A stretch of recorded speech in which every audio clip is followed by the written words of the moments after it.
साथ तिरंगा है, ये विजय का उद्घोष है। देखिए प्रधानमंत्री श्री नरेंद्र मोदी जी को भारतीय ओलंपियन से लाइव इंटरैक्शन में on 13 July 5 PM on Doordarshan and PM India webcast.nic.in पर।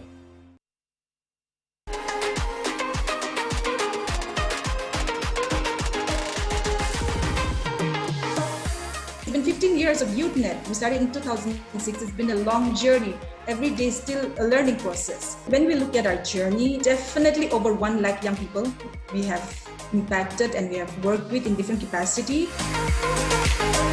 I know for sure because of the intervention of our organization, there has definitely been a lot of mindset change. This was a conflict-ridden place because of its own history. I went through a lot of challenges myself, but because of the hope, I could overcome that. And today I can see that a lot of hope in young people. Hi, I'm Hikani Jakalu. You can catch me on In Conversation With on DDNB.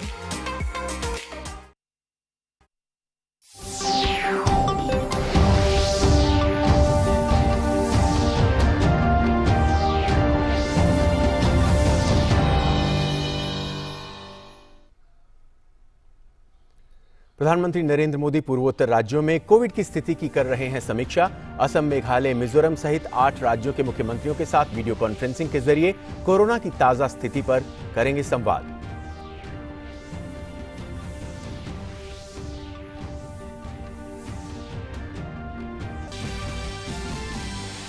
प्रधानमंत्री नरेंद्र मोदी आज Tokyo Olympic में हिस्सा लेने वाले भारतीय खिलाड़ियों से करेंगे बातचीत। अब तक का सबसे बड़ा ओलंपिक दल अगले कुछ दिनों में होगा टोक्यो रवाना। इससे पहले खेल मंत्री अनुराग ठाकुर ने टोक्यो ओलंपिक्स के लिए भारतीय टीम की तैयारियों की समीक्षा की।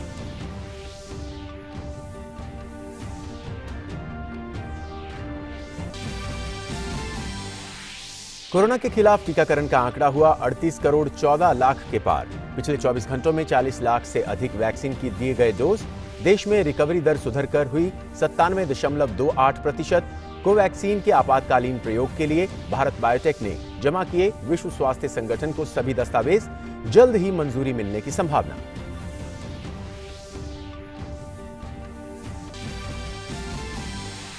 केंद्रीय मंत्रिमंडल के विस्तार के बाद कैबिनेट समितियों का भी पुनर्गठन। संसदीय मामलों की कैबिनेट समिति में केंद्रीय मंत्री अनुराग सिंह ठाकुर, डॉक्टर वीरेंद्र कुमार और किरण रिजिजू को पहली बार मिली जगह। वहीं राजनीतिक मामलों की अहम कैबिनेट समिति में स्मृति ईरानी, मनसुख मांडविया, सर्बानंद सोनोवाल, भूपेंद्र यादव और गिरिराज सिंह हुए शामिल।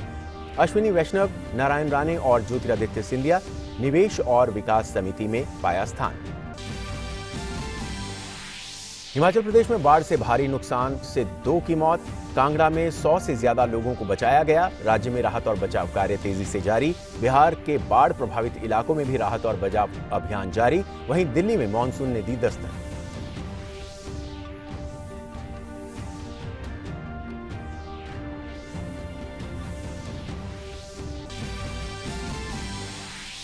और इराक के दक्षिणी शहर नासिरिया के एक कोविड अस्पताल में आग लगने से करीब 50 की मृत्यु, 67 से अधिक घायल। कोविड वार्ड के ऑक्सीजन टैंक में विस्फोट से लगी आग।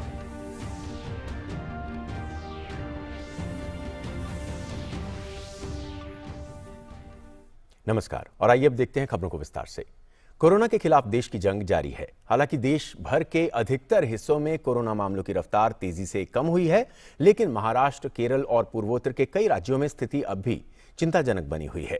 केंद्र सरकार इन राज्यों पर लगातार नजर बनाए हुए है।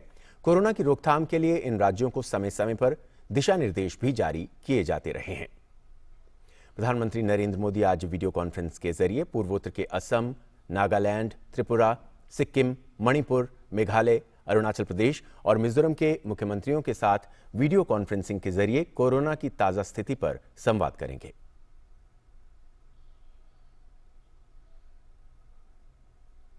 और असम सरकार ने कोरोना के बढ़ते हुए मामलों के कारण 2 जिलों जोरहाट और गोलाघाट में 2 दिन का पूर्ण लॉकडाउन लगा रखा है।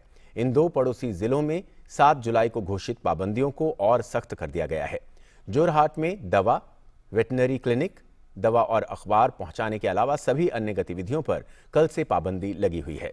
आवश्यक सेवाओं के तहत किरानों की दुकानें और थोक दुकानों की बाजारों को पहले खोलने की अनुमति दी गई थी, लेकिन कोरोना प्रोटोकॉल का उल्लंघन होने के कारण इसे हटा लिया गया। कोरोना टीके की बुकिंग स्लॉट वाले लोगों को आवाजाही की इन 2 दिनों के लिए अनुमति दी गई है।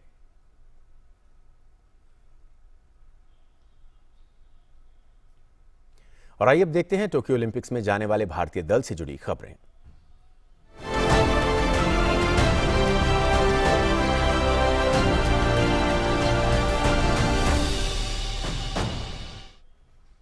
टोक्यो में होने वाले खेलों के महाकुंभ ओलंपिक्स के शुरू होने में अब कुछ ही दिन बचे हैं। 17 जुलाई को खिलाड़ियों का पहला दल भारत से टोक्यो के लिए रवाना होगा, जहां 23 जुलाई से खेलों की शुरुआत होनी है। खिलाड़ियों का मनोबल बढ़ाने के उद्देश्य से प्रधानमंत्री नरेंद्र मोदी आज ओलंपिक्स में हिस्सा ले रहे भारतीय एथलीटों से बात करेंगे। कोविड-19 के चलते प्रधानमंत्री खिलाड़ियों के साथ वर्चुअल संवाद करेंगे।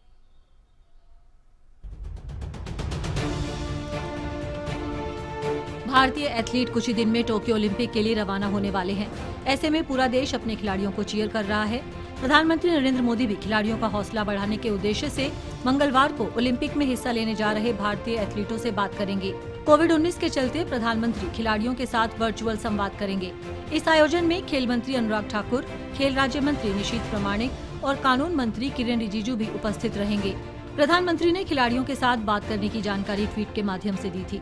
उन्होंने अपने ट्वीट में लिखा था, 130 करोड़ भारतीयों की ओर से मैं 13 जुलाई को ओलंपिक के लिए जाने वाले एथलीटों के साथ बातचीत करूंगा और उन्हें शुभकामनाएं दूंगा। आइए हम सभी मिलकर एथलीटों का हौसला बढ़ाएं। Cheer for India. प्रधानमंत्री ने हाल में टोक्यो 2020 में भारतीय खिलाड़ियों की सुविधाओं के लिए की जाने वाली तैयारियों का भी जायजा लिया था। उन्होंने अपने रेडियो कार्यक्रम मन की बात में भी कुछ एथलीट्स की प्रेरणात्मक कहानियों का उल्लेख किया था। साथ ही देशवासियों से आगे आकर ओलंपिक में हिस्सा लेने जा रहे खिलाड़ियों का तहे दिल से समर्थन करने का आह्वान किया था। सोमवार को टोक्यो ओलंपिक के लिए भारतीय दल की तैयारी की समीक्षा के लिए खेल मंत्री अनुराग ठाकुर की अध्यक्षता में उच्च स्तरीय समिति की 7वीं बैठक आयोजित की गई। इस बैठक में खेल राज्य मंत्री निशीथ प्रामाणिक भी उपस्थित रहे। बैठक में ओलंपिक के लिए भारतीय टीम की तैयारी की समीक्षा की गई। इस बैठक में टोक्यो ओलंपिक के लिए चयनित खिलाड़ियों के लिए विश्व स्तरीय प्रशिक्षण व सुविधाओं सहित विभिन्न विषयों पर चर्चा हुई। इसके अलावा बैठक में प्रधानमंत्री नरेंद्र मोदी द्वारा खिलाड़ियों के उत्साहवर्धन के लिए मंगलवार को होने वाले उनके कार्यक्रम को लेकर खेल मंत्री ने संबंधित अधिकारियों के साथ चर्चा की। कुल 18 खेलों में 126 एथलीट भारत की तरफ से टोक्यो ओलंपिक में हिस्सा लेंगे। ये भारत की तरफ से किसी भी ओलंपिक में जाने वाला सबसे बड़ा दल है। ओलंपिक खेलों के लिए रवाना होने से पहले प्रधानमंत्री का खिलाड़ियों के साथ संवाद उनमें नई ऊर्जा का संचार करेगा। प्रधानमंत्री की अगुवाई में 130 करोड़ भारतीयों की यही कामना है कि टोक्यो ओलंपिक में भारतीय खिलाड़ी शानदार प्रदर्शन करें। Sports desk, TD news. Rajendra Arlekar ने आज हिमाचल प्रदेश के नए राज्यपाल के रूप में शपथ ली। राजेंद्र अर्लेकर ने शिमला में आज हिमाचल प्रदेश के 28वें राज्यपाल के रूप में शपथ ग्रहण की। हिमाचल हाईकोर्ट के कार्यवाहक मुख्य न्यायाधीश रवि विजय कुमार मलिमठ ने राजेंद्र विश्वनाथ आर्लेकर को राज्यपाल पद की शपथ दिलाई। इस अवसर पर मुख्यमंत्री जयराम ठाकुर सहित मंत्रिमंडल के सहयोगी मौजूद थे।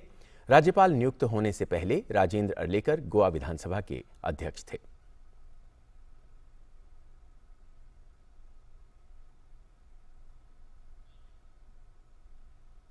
देश में कोरोना वायरस के दैनिक मामलों में लगातार गिरावट दर्ज की जा रही है। देश में लगातार अब 40,000 से कम कोरोना के नए दैनिक मामले आ रहे हैं। स्वास्थ्य और परिवार कल्याण मंत्रालय के मुताबिक देश भर में पिछले 24 घंटे में 31,443 नए मामले दर्ज किए गए। वहीं पिछले 24 घंटे में 49,000 से अधिक मरीज उपचार कराकर स्वस्थ हो चुके हैं, जिसके बाद देश में रिकवरी रेट बढ़कर 97.28% हो गया है। वहीं सक्रिय मामलों की संख्या गिरकर कुल संख्या 3,63,720 हुई। साप्ताहिक पॉजिटिविटी रेट वर्तमान में 2.28% है। और दैनिक पॉजिटिविटी रेट 1.81% हुआ, जो लगातार 22 दिन से 3% से कम बना हुआ है।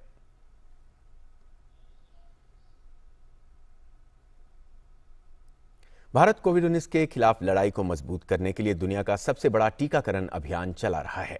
देश में राष्ट्रव्यापी टीकाकरण अभियान के तहत 38,14,67,646 कोविड टीके लगाए गए हैं। वहीं पिछले 24 घंटे में 40,65,862 टीके लगाए गए। कोरोना के खिलाफ टीकाकरण अभियान में भारत तेजी से आगे बढ़ रहा है।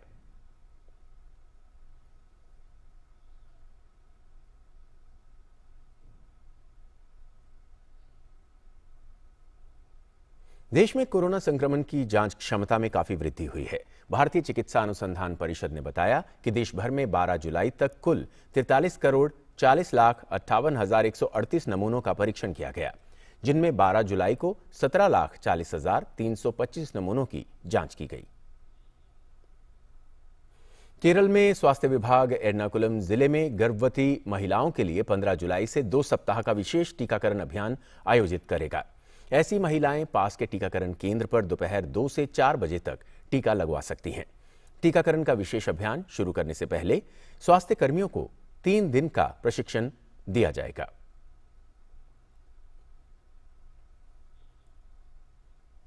डॉक्टर रेड्डीज लेबोरेटरीज ने आने वाले हफ्तों में स्पुतनिक वी टीके के कमर्शियल रोल आउट को मजबूत करने का आश्वासन दिया है। स्पुतनिक वी वैक्सीन को भारत में 14 मई को सॉफ्ट पायलट के आधार पर लॉन्च किया गया था। स्पुतनिक वी का राष्ट्रव्यापी सॉफ्ट लॉन्च देश भर के 50 से अधिक शहरों और कस्बों में पहुंच गया है। डॉक्टर रेड्डीज लेबोरेटरीज के बयान में कहा गया है कि शुरुआत में हैदराबाद में स्पुतनिक वी का सॉफ्ट लॉन्च रोल आउट तेजी से बढ़ा है और पूरे भारत के शहरों और कस्बों तक पहुंच गया है, जिसमें हैदराबाद, वाइजैग, बेंगलुरु, मुंबई, नवी मुंबई, कोलकाता और दिल्ली सहित कई राज्य शामिल हैं।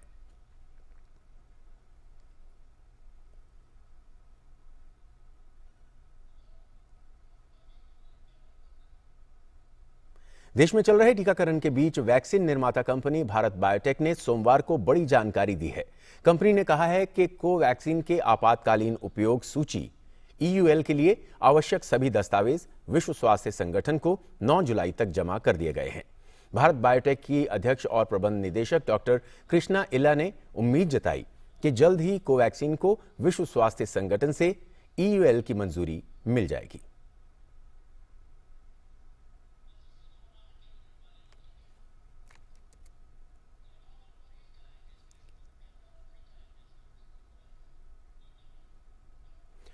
केंद्रीय मंत्रिमंडल के विस्तार और मंत्रालयों में फेरबदल के बाद कैबिनेट समितियों का पुनर्गठन किया गया है।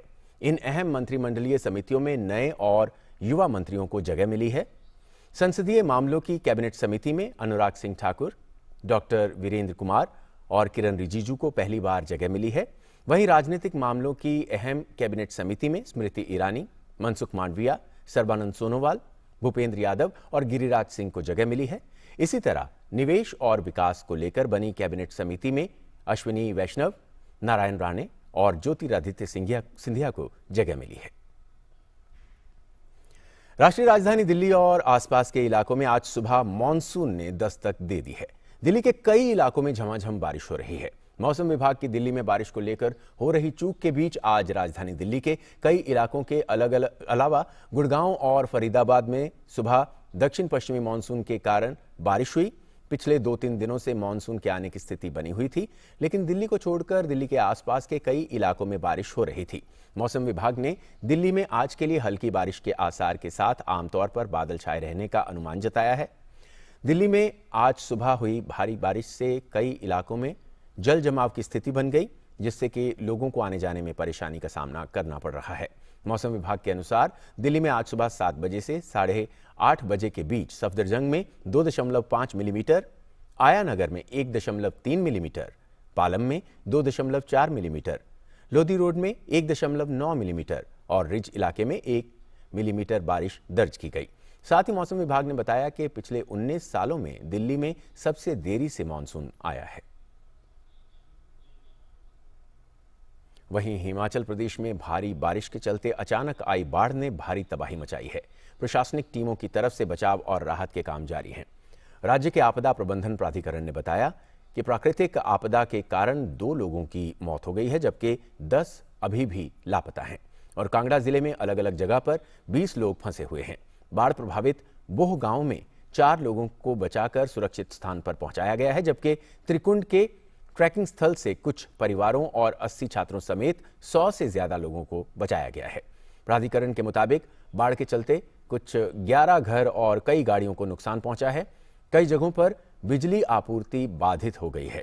पानी की वजह से अलग अलग हिस्सों की करीब 60 सड़कें बंद हैं। भारी बारिश का असर नदी नालों पर भी देखा गया। मैक्लोडगंज से लगे ऊपरी धर्मशाला में भागसुनाथ के पास एक नाले ने अपना रास्ता बदल लिया, जिसकी वजह से कई कार और बाइक पानी में बह गए। उपायुक्त डॉक्टर निपुण जिंदल ने बताया कि मौसम विज्ञान विभाग के पूर्वानुमान के मुताबिक 16 जुलाई तक भारी बारिश हो सकती है। उसको ध्यान में रखते हुए आपदा प्रबंधन अधिनियम 2005 के तहत कांगड़ा जिले में सभी विभागों के अधिकारियों को अलर्ट पर रहने का आदेश दिया गया है। कुल्लू में अगले 3 दिनों के लिए येलो अलर्ट जारी किया गया है और कुल्लू जिले में भारी बारिश के कारण 25 सड़कों पर यातायात बंद हो गया है। कुल्लू में 8 ट्रांसफार्मर बंद होने के कारण बिजली आपूर्ति बाधित है। विभागों को कुल्लू जिले में भारी बारिश के कारण अचानक आई बाढ़ से हुई तबाही से संबंधित रिपोर्ट दाखिल करने के लिए कहा गया है। अभी तक की जो सिचुएशन है उसके हिसाब से कुल्लू ज़िले में करीब 25 रोड्स बंद हैं, जिनके लिए पीडब्ल्यूडी जो विभाग है वो कार्य में तत्पर है और अभी उम्मीद कर सकते हैं कि कल सुबह तक सारी रोड्स खुल जाएंगी। जहां तक डीटीआर की बात है, हमारी बिजली की सप्लाई की बात है, तो 8 ट्रांसफार्मर्स अभी डाउन है जो कि कल सुबह तक ठीक हो जाएंगे।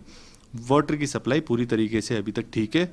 साथ ही सभी विभागों को और हमारा जो रेवेन्यू विभाग है उनको आदेशित कर दिया गया है कि जो भी लोगों का नुकसान हुआ है, चाहे जान का चाहे माल का, उसकी रिपोर्ट करें ताकि उनको जो राहत राशि है वो जल्द से जल्द दे दी जाए।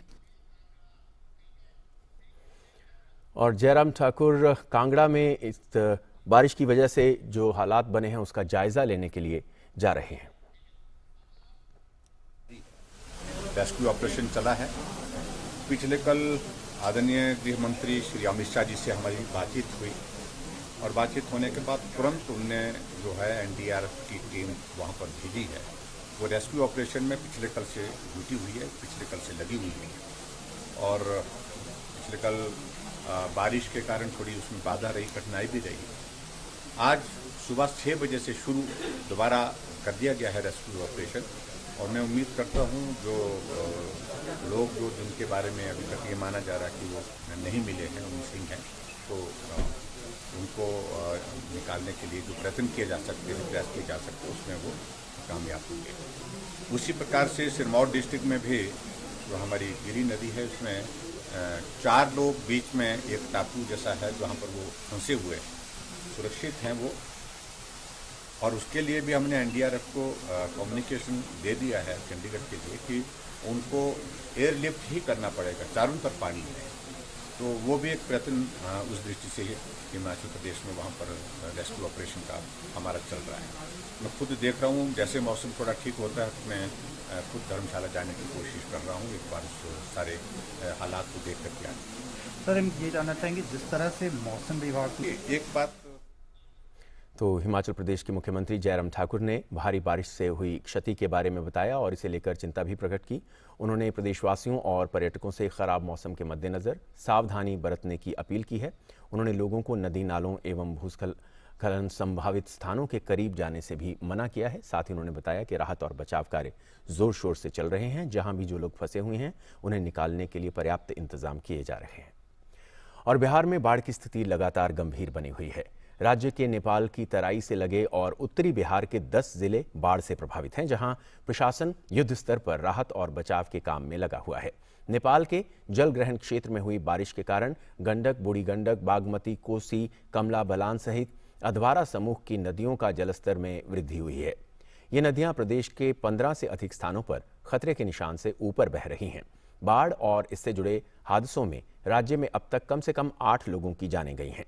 पश्चिम चंपारण जिले में विभिन्न नदियों के जलस्तर में वृद्धि के कारण कई पंचायतों में बाढ़ का पानी फैल गया है। नरकटियागंज प्रखंड के कुंडलीपुर, मनियारी, मंझरिया समेत दर्जनों गांव टापू में तब्दील हो गए हैं। इधर दरभंगा जिले में सभी नदियां खतरे के निशान से ऊपर बह रही हैं, जिससे कई प्रखंडों के साथ साथ कुछ शहरी इलाकों में भी बाढ़ का पानी प्रवेश कर गया है।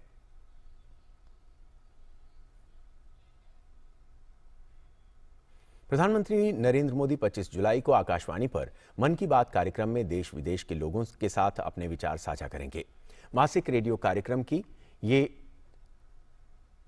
79वीं कड़ी होगी। प्रधानमंत्री ने लोगों को ऐसे विषयों पर विचार साझा करने के लिए आमंत्रित किया है जिनके बारे में कार्यक्रम की आगामी कड़ी में वो अपने विचार रख सकें। पीएम ने ट्वीट करते हुए कहा है, ऐसे कौन से विषय हैं जिनमें आपकी रुचि है? क्या आप चाहते हैं कि उन्हें इस महीने के मन की बात कार्यक्रम में दिखाया जाए? उन्हें नमो ऐप या माई गॉव पर साझा करें। आप 1800-117800 पर डायल करके भी संदेश रिकॉर्ड कर सकते हैं। विदेश मंत्री एस जयशंकर आज से 2 दिन की यात्रा पर तजिकिस्तान जाएंगे। इस दौरान वो शंघाई सहयोग संगठन के विदेश मंत्रियों की परिषद और अफगानिस्तान पर एससीओ संपर्क समूह की बैठक में भाग लेंगे। विदेश मंत्रियों की एससीओ परिषद की बैठक में संगठन की उपलब्धियों पर चर्चा की जाएगी, क्योंकि ये इस साल अपने गठन की 20वीं वर्षगांठ मना रहा है। इस बैठक में दुशांबे में एससीओ देशों के प्रमुखों की परिषद की 16-17 सितंबर को होने वाली बैठक की तैयारियों का आकलन और वर्तमान अंतर्राष्ट्रीय और क्षेत्रीय मुद्दों पर विचारों का आदान प्रदान किया जाएगा। यात्रा के दौरान विदेश मंत्री कल अफगानिस्तान पर एससीओ संपर्क समूह की बैठक में भी शामिल होंगे। इस बैठक में अफगानिस्तान सरकार की भागीदारी भी देखने को मिलेगी। तजिकिस्तान के विदेश मंत्री सिरोजुद्दीन मेहरीजुद्दीन के आमंत्रण पर एस जयशंकर तजिकिस्तान की यात्रा करेंगे। भारत और पाकिस्तान वर्ष 2017 में एससीओ के स्थायी सदस्य बने थे। भारत और पाकिस्तान के अलावा एससीओ में रूस, चीन, कजाकिस्तान, किर्गिस्तान, तजिकिस्तान और उज्बेकिस्तान शामिल हैं।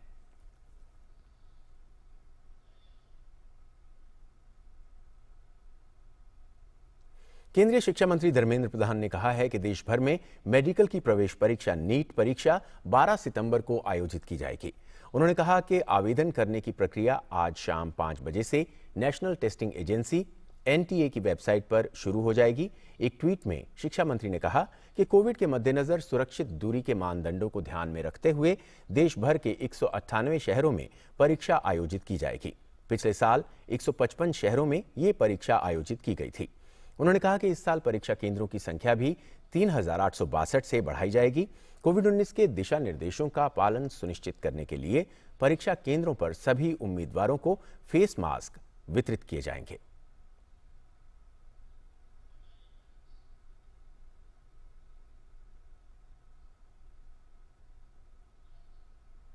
डोमिनिका की हाईकोर्ट ने सोमवार को भगौड़े हीरा कारोबारी मेहुल चोकसी को स्वास्थ्य आधार पर एंटीगुआ और बारबुडा की यात्रा करने के लिए अंतरिम जमानत दे दी है।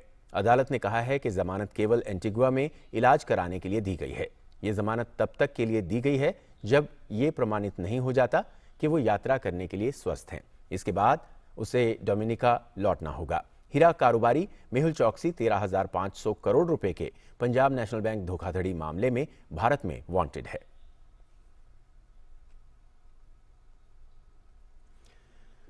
तो भगौड़े हीरा कारोबारी मेहुल चोकसी के वकील विजय अग्रवाल ने कहा है कि मेहुल चोकसी को तंत्रिका संबंधी स्वास्थ्य समस्या से ग्रस्त होने और इसका इलाज डोमिनिका में उपलब्ध नहीं होने के आधार पर अग्रिम जमानत दी गई है। Today, rule of law has been upheld by the Dominican High Court. It was our stand that a person, even though an accused, has a right to get treated by the doctor of his own choice and should be provided medical facilities of his own choice. And as because of torture, Mr. Mehul Choksi had developed neurological issues and there were not fine facilities in Dominica. So they proposed to send him to Trinidad, but we pointed out that we want to go to Antigua because they are the doctors of our choice who have been treating us and who knows our history are there. So he should be sent back to Antigua, and the court acceded to our request and allowed him to go back to Antigua. और फिलहाल यहाँ पर वक्त हो गया है एक छोटे से ब्रेक का। आप देखते रहिए डीडी न्यूज।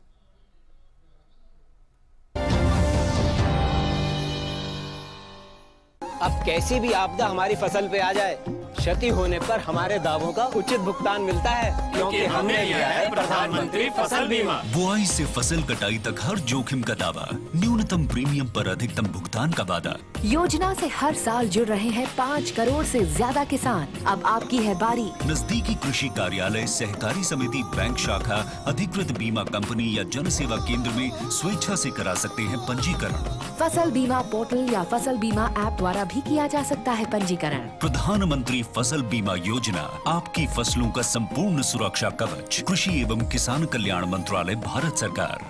फिर से बोलेंगे, टॉयलेट के अंदर क्या याद रखना है? फ्लश करना। हाँ, और टॉयलेट के बाहर आकर हाथ धोना। Very good. मिस साबुन से।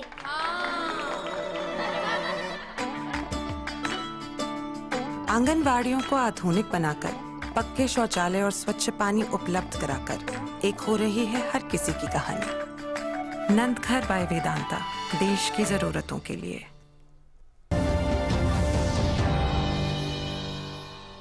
ब्रेक के बाद एक बार फिर से आपका स्वागत है। केंद्रीय पर्यावरण, वन और जलवायु परिवर्तन राज्य मंत्री अश्विनी कुमार चौबे ने पर्यावरण भवन में कार्यभार ग्रहण किया। राज्य मंत्री ने हरियाली का प्रतीक पौधा लगाया और मंत्रालय में पारंपरिक विधि विधान से मंत्रोच्चार के साथ पूजा अर्चना कर कार्यभार ग्रहण किया।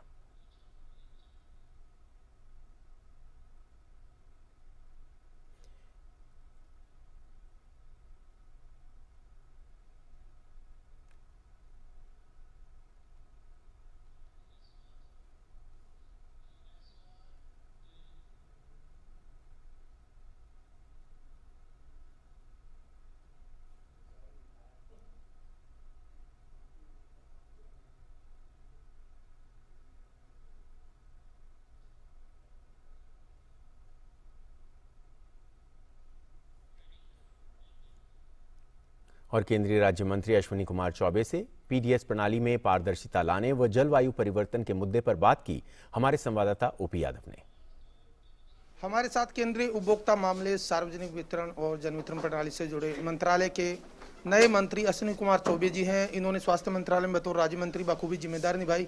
अभी इस मंत्रालय की जिम्मेदारी निभाकर कहीं न कहीं जो जरूरतमंद है, लाभार्थी है, उनको सही जगह पर सही समय पर राशन पहुंचाने का जिम्मा इनके हाथ है। आइए बात करते हैं। सर, सबसे पहले आपको बधाई। आपकी क्या प्राथमिकता रहेगी? हमारी प्राथमिकता, एक तो आदरणीय प्रधानमंत्री जी ने जो भरोसा जताया हम लोगों पर, हम उस पर खरे उतरे, यह हमारा विश्वास है। मुझे विश्वास है कि जहाँ वन, पर्यावरण और जलवायु परिवर्तन के लिए जो दुनिया में बहुत बड़ी चुनौती है, भारत बहुत ही अच्छा नेक का काम पिछले 7 वर्षों में प्रधानमंत्री जी के नेतृत्व में किए हैं। कोई गरीब भूखा ना रहे, कोई नंगा ना रहे, यह जो प्रधानमंत्री जी ने जनता को विश्वास दिलाया, उस विश्वास को हम सब मिलकर पूरा करेंगे। पीडीएस प्रणाली में पिछली सरकारों के दौरान कई तरह के भ्रष्टाचार आए। प्रधानमंत्री जी ने अब इसको डिजिटल प्रणाली में तब्दील किया ताकि पारदर्शिता हो और सही लाभार्थी तक उसका हक पहुंचे। तो उसमें हम किस तरह देखते भविष्य में? निश्चित रूप से डिजिटल इंडिया के द्वारा जो प्रधानमंत्री जी का सदैव ये इच्छा रहती है कि हम अप टू मार्क रहें, और डिजिटल, आपने देखा कि मेक इन इंडिया के साथ साथ डिजिटल इंडिया को कितना बढ़ावा मिला। तो हम तो एक एक आदमी को डिजिटल से जोड़ करके, एक एक उपभोक्ता को उनके अधिकार का संरक्षण हो, इस कर्तव्य बोध से हम लोग काम करेंगे। बहुत सारे माइग्रेटरी लेबर होते हैं जिनको क्या राशन नहीं मिल पाता। One nation one ration scheme आई है, आपसे उम्मीदें बढ़ी है। किस तरह हम देखते हैं उन लोगों को भी दूसरे राज्यों में राशन मिले और वो भूखे न रहें? आदरणीय प्रधानमंत्री नरेंद्र भाई मोदी जी ने जिस प्रकार से गरीबों के प्रति जो समर्पित सरकार 7 साल पहले जो उनका संकल्प रहा, उस संकल्प के साथ वो आगे बढ़ रहे हैं। हम इसका प्रयास करते रहेंगे। तो केंद्रीय उपभोक्ता मामले, खाद्य एवं जन वितरण प्रणाली मंत्रालय के राज्य मंत्री अश्विनी कुमार चौबे, जिनका मानना है कि उनको जो जिम्मेदारी मिली है उसको न केवल पूरी निष्ठा और ईमानदारी के साथ निभाएंगे, बल्कि केंद्र प्रेरित योजनाओं को जमीनी स्तर पर क्रियान्वित कर आम आदमी को उनका पूरा लाभ दिलाने का प्रयास करेंगे। मेरे सहयोगी कैमरामैन सुमित के साथ मैं OP Yadav, DD news, Delhi. Ghaziabad में बिस्नौली सर्वोदय ग्रामोद्योग सेवा संस्थान स्वच्छता पखवाड़ा मना रही है। इसके तहत संस्था के लोग खोडा में लोगों के घर घर जाकर मास्क, हैंड सैनिटाइजर, साबुन और कूड़ेदान का वितरण भी कर रहे हैं ताकि लोगों को कोरोना की लड़ाई के साथ साथ गंदगी से होने वाली बीमारियों से भी बचाया जा सके। पेश है हमारे संवाददाता गिरीश निशाना की एक रिपोर्ट। देश की राजधानी दिल्ली से सटे गाजियाबाद की यह है खोड़ा कॉलोनी। गाजियाबाद जिले में सबसे पिछड़े इलाके खोड़ा में लोगों को स्वच्छता के महत्व से अवगत कराने के उद्देश्य से गैर सरकारी संस्था बिस्नौली सर्वोदय ग्रामोद्योग सेवा संस्थान इन दिनों स्वच्छता पखवाड़ा मना रही है। इसमें खासतौर पर महिलाओं को जागरूक बनाया जा रहा है। I am delighted to know that Bisnauli Sarvodaya Gramodyog Seva संस्थान, a Delhi based NGO, is starting a स्वच्छता पखवाड़ा in Khoda colony, Loni, Ghaziabad district under a CSR initiative. This NGO has been brought up from scratch by two retired civil servants, two former civil servants, Mr. Vijay Jha and Ms. Nandita Bakshi, and they have done a lot of work particularly with rural women and their livelihoods in Nuh district in Haryana, apart from other places. Last year they had launched a clinic, urban mohalla clinic in the Khoda, but this year they have decided they have looked at employment, they have looked at livelihood, they have looked at health, and now they are looking at preventive care. So curative care they had already looked at, now they are looking at preventive care, because as they say, prevention is better than cure, and I'm glad that they have internalized and they are popularizing this notion. CSR पहल के रूप में बिस्नौली सर्वोदय ग्रामोद्योग सेवा संस्थान के साथ Bharat petroleum corporation limited यानी BPCL भी 1 जुलाई से 15 जुलाई के बीच स्वच्छता पखवाड़ा 2021 मना रहा है। इसके तहत खोड़ा के 250 परिवारों को कोविड सुरक्षा किट के तहत मास्क, हैंड सैनिटाइजर, साबुन और कूड़ेदान का वितरण किया गया। BSGSS ने इस पखवाड़े की थीम रोग मुक्त जीवन रखी है। बिस्नौली ग्रुप ने जो BPCL के सपोर्ट से खोड़ा क्षेत्र में एक ये स्वच्छता पखवाड़ा मनाया जा रहा है। मैं इसके लिए इनको बधाई देता हूं और शुभकामनाएं देता हूं, और इसमें जो है ये जो इनकी थीम है ये भी बहुत अच्छी है। इनका थीम है कि फॉर रोग मुक्त जीवन, स्वच्छता पखवाड़ा फॉर रोग मुक्त जीवन। तो ये बिल्कुल सही है कि हम लोग अपने को स्वच्छ रखेंगे, अपने वातावरण को बाहर और अंदर अपनी स्वच्छता बनाए रखेंगे, साफ सफाई रखेंगे, तो हम लोग रोग मुक्त रहेंगे। दूसरा, ये कोविड-19 से संबंधित भी एक संदेश है, और इन्होंने जो अपनी तरफ से, अपने संस्था की तरफ से ये कुछ चीज़ें ऐसी हैं जो साफ़ सफाई और कोविड अप्रोप्रिएट बिहेवियर में काम आएंगी, जिसमें मास्क भी है, आपका सैनिटाइज़र है, डस्टबिन है। तो ये चीज़ें ये बांटा जा रहा है और इन सबको अवेयर किया जा रहा है। तो अब यही करीब मैं देख रहा था 250 लोगों को आज ये चीज़ें बांटी गई हैं। खोड़ा के जो लोग स्वच्छता पखवाड़ा के तहत चलाए जा रहे इस कार्यक्रम में नहीं पहुंचे, उनके लिए संस्था घर घर जाकर मास्क, हैंड सैनिटाइजर और कूड़ेदान वितरित करती नजर आई। साथ ही लोगों को कोरोना और स्वच्छता के प्रति जागरूक भी बनाया गया। ये कोरोना पे विजय पाने के लिए 250 से भी ज्यादा परिवारों को जागरूक करने का एक अभियान छेड़ा जा रहा है। इसके तहत इन परिवारों को घर घर जाके एक कोरोना किट दी जा रही है, जिसमें पाँव से खुलने वाला, हाथ से नहीं, एक कूड़ादान, सैनिटाइजर, साबुन और मास्क दिए जा रहे हैं, और रोग मुक्त जीवन के बारे में उनको प्रशिक्षित किया जा रहा है। ये कहना ज़रूरी है कि पिछले साल कोरोना की महामारी की बिल्कुल चरम सीमा पे भारत पेट्रोलियम कॉर्पोरेशन ने बिस्नौली सर्वोदय ग्रामोद्योग सेवा संस्थान के साथ यहीं खोड़ा में एक निःशुल्क चिकित्सा केंद्र, पूर्ण तरह से आधुनिक चिकित्सा केंद्र का उद्घाटन किया था, जिसमें 1 साल से यहाँ पे निःशुल्क चिकित्सा की जाती है, दवाइयाँ दी जाती हैं और टेस्ट भी किए जाते हैं। मैं भारत पेट्रोलियम के वरिष्ठ अधिकारी श्री रजनीश वर्मा, उनके सहयोगी श्री पुनीत गुप्ता और संजय सचदेव और यूपी सरकार के नुमाइंदे आज हमारे कार्यक्रम में आए।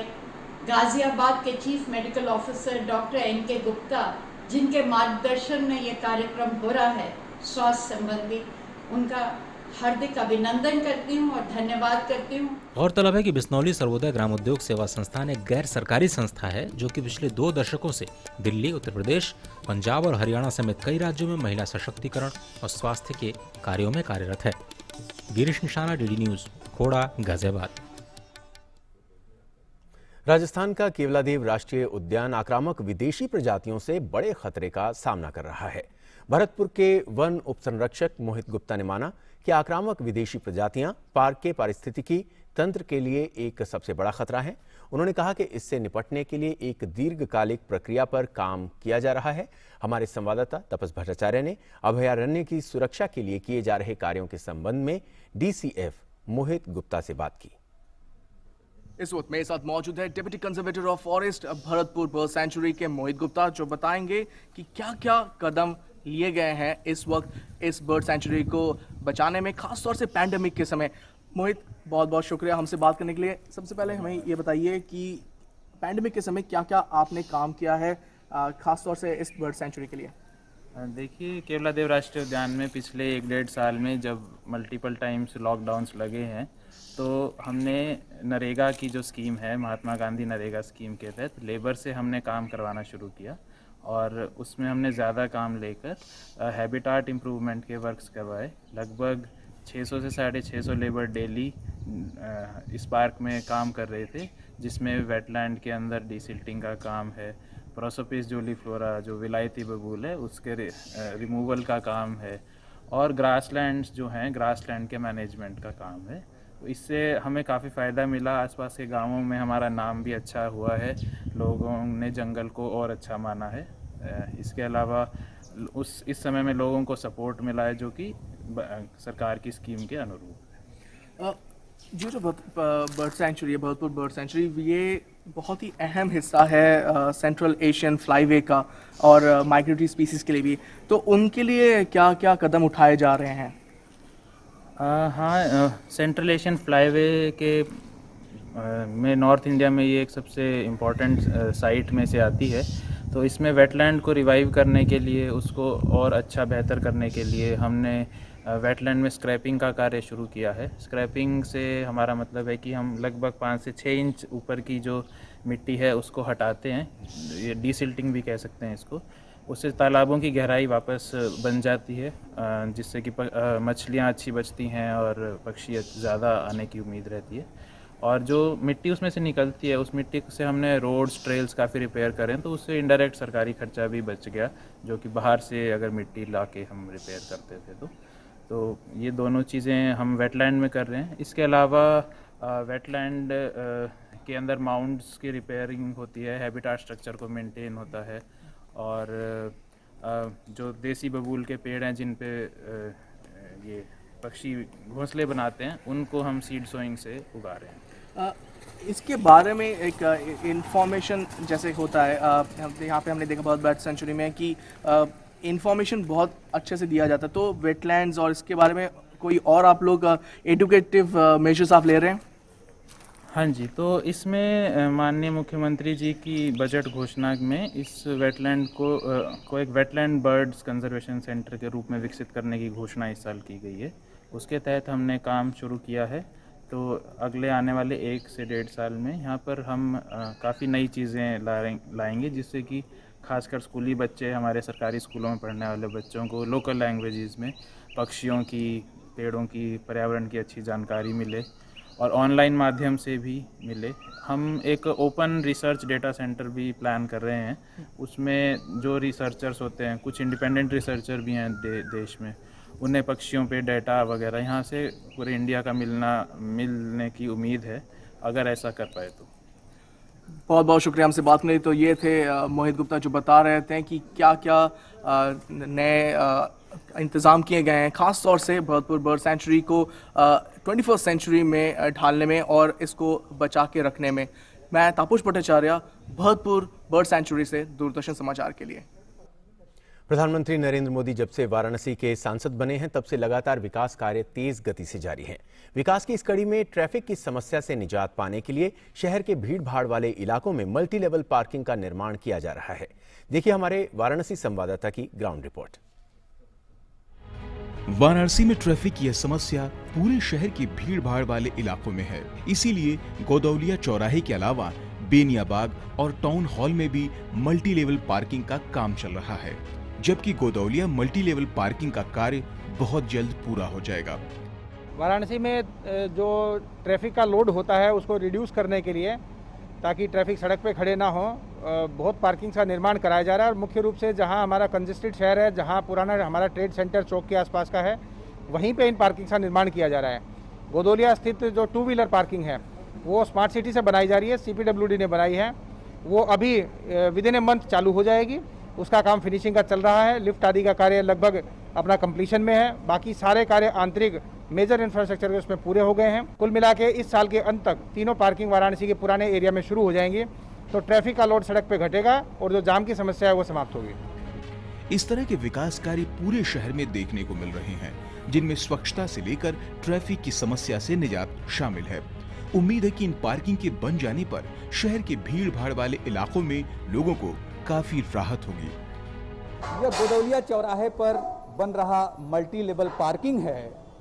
क्योंकि बहुत भीड़ भाड़ वाला इलाका है गोदौलिया, दशाश्वमेध और मदनपुरा, इसके आसपास सारे व्यावसायिक गतिविधियां होती हैं, बहुत सी दुकानें हैं यहाँ पर, और पुराना और सबसे प्रचलन में आने वाला यह गोदौलिया और दशाश्वमेध के बीच का चौराहा है।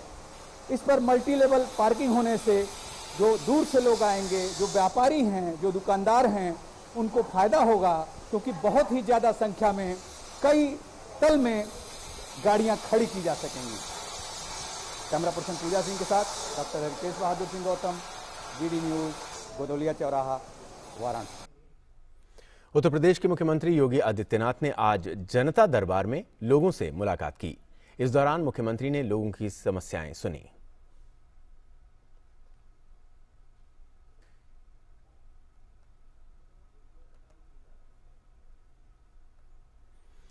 भूटान में डिजिटल पेमेंट को बढ़ावा देने के लिए भारत अब भीम और UPI सेवाओं की भी शुरुआत करने जा रहा है। वित्त मंत्री निर्मला सीतारमण और भूटान के वित्त मंत्री ल्योनोपो नामगे शेरिंग संयुक्त रूप से भीम UPI सेवा की शुरुआत करेंगे।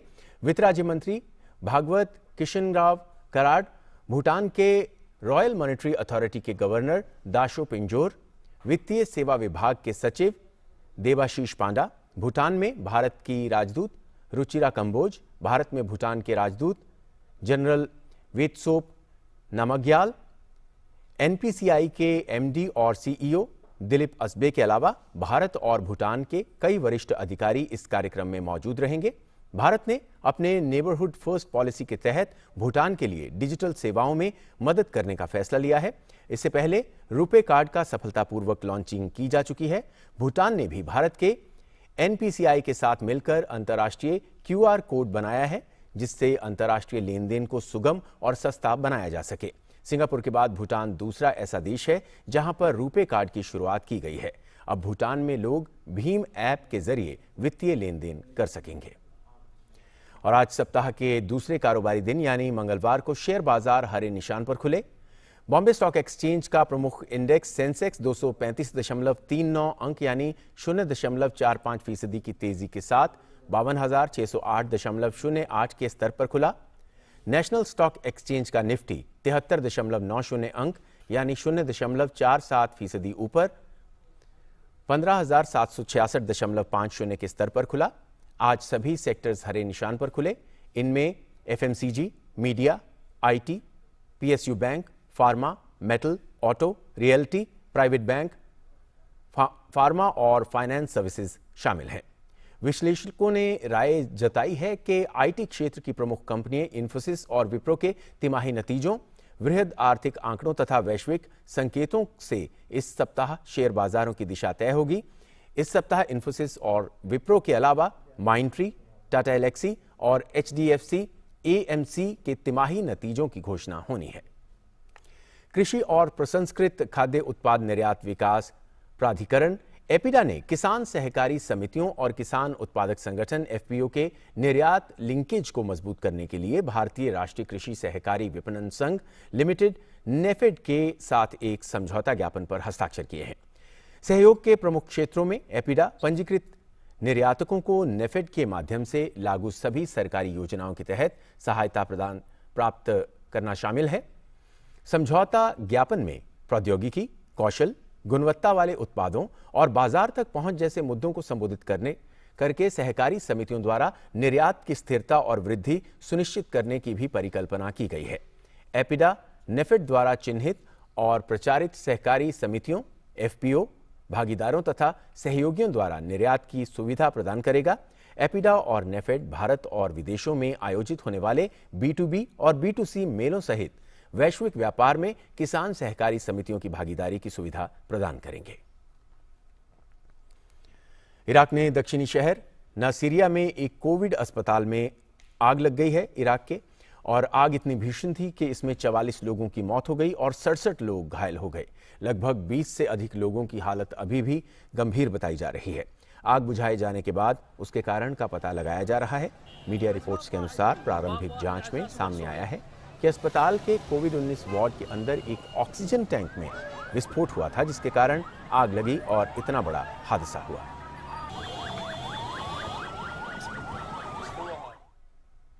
हैती में राष्ट्रपति जोवेनेल मोइस की हत्या की जांच तेज हो गई है। स्थानीय पुलिस ने एक संदिग्ध मास्टरमाइंड को गिरफ्तार किया है, जो हैती का ही नागरिक है।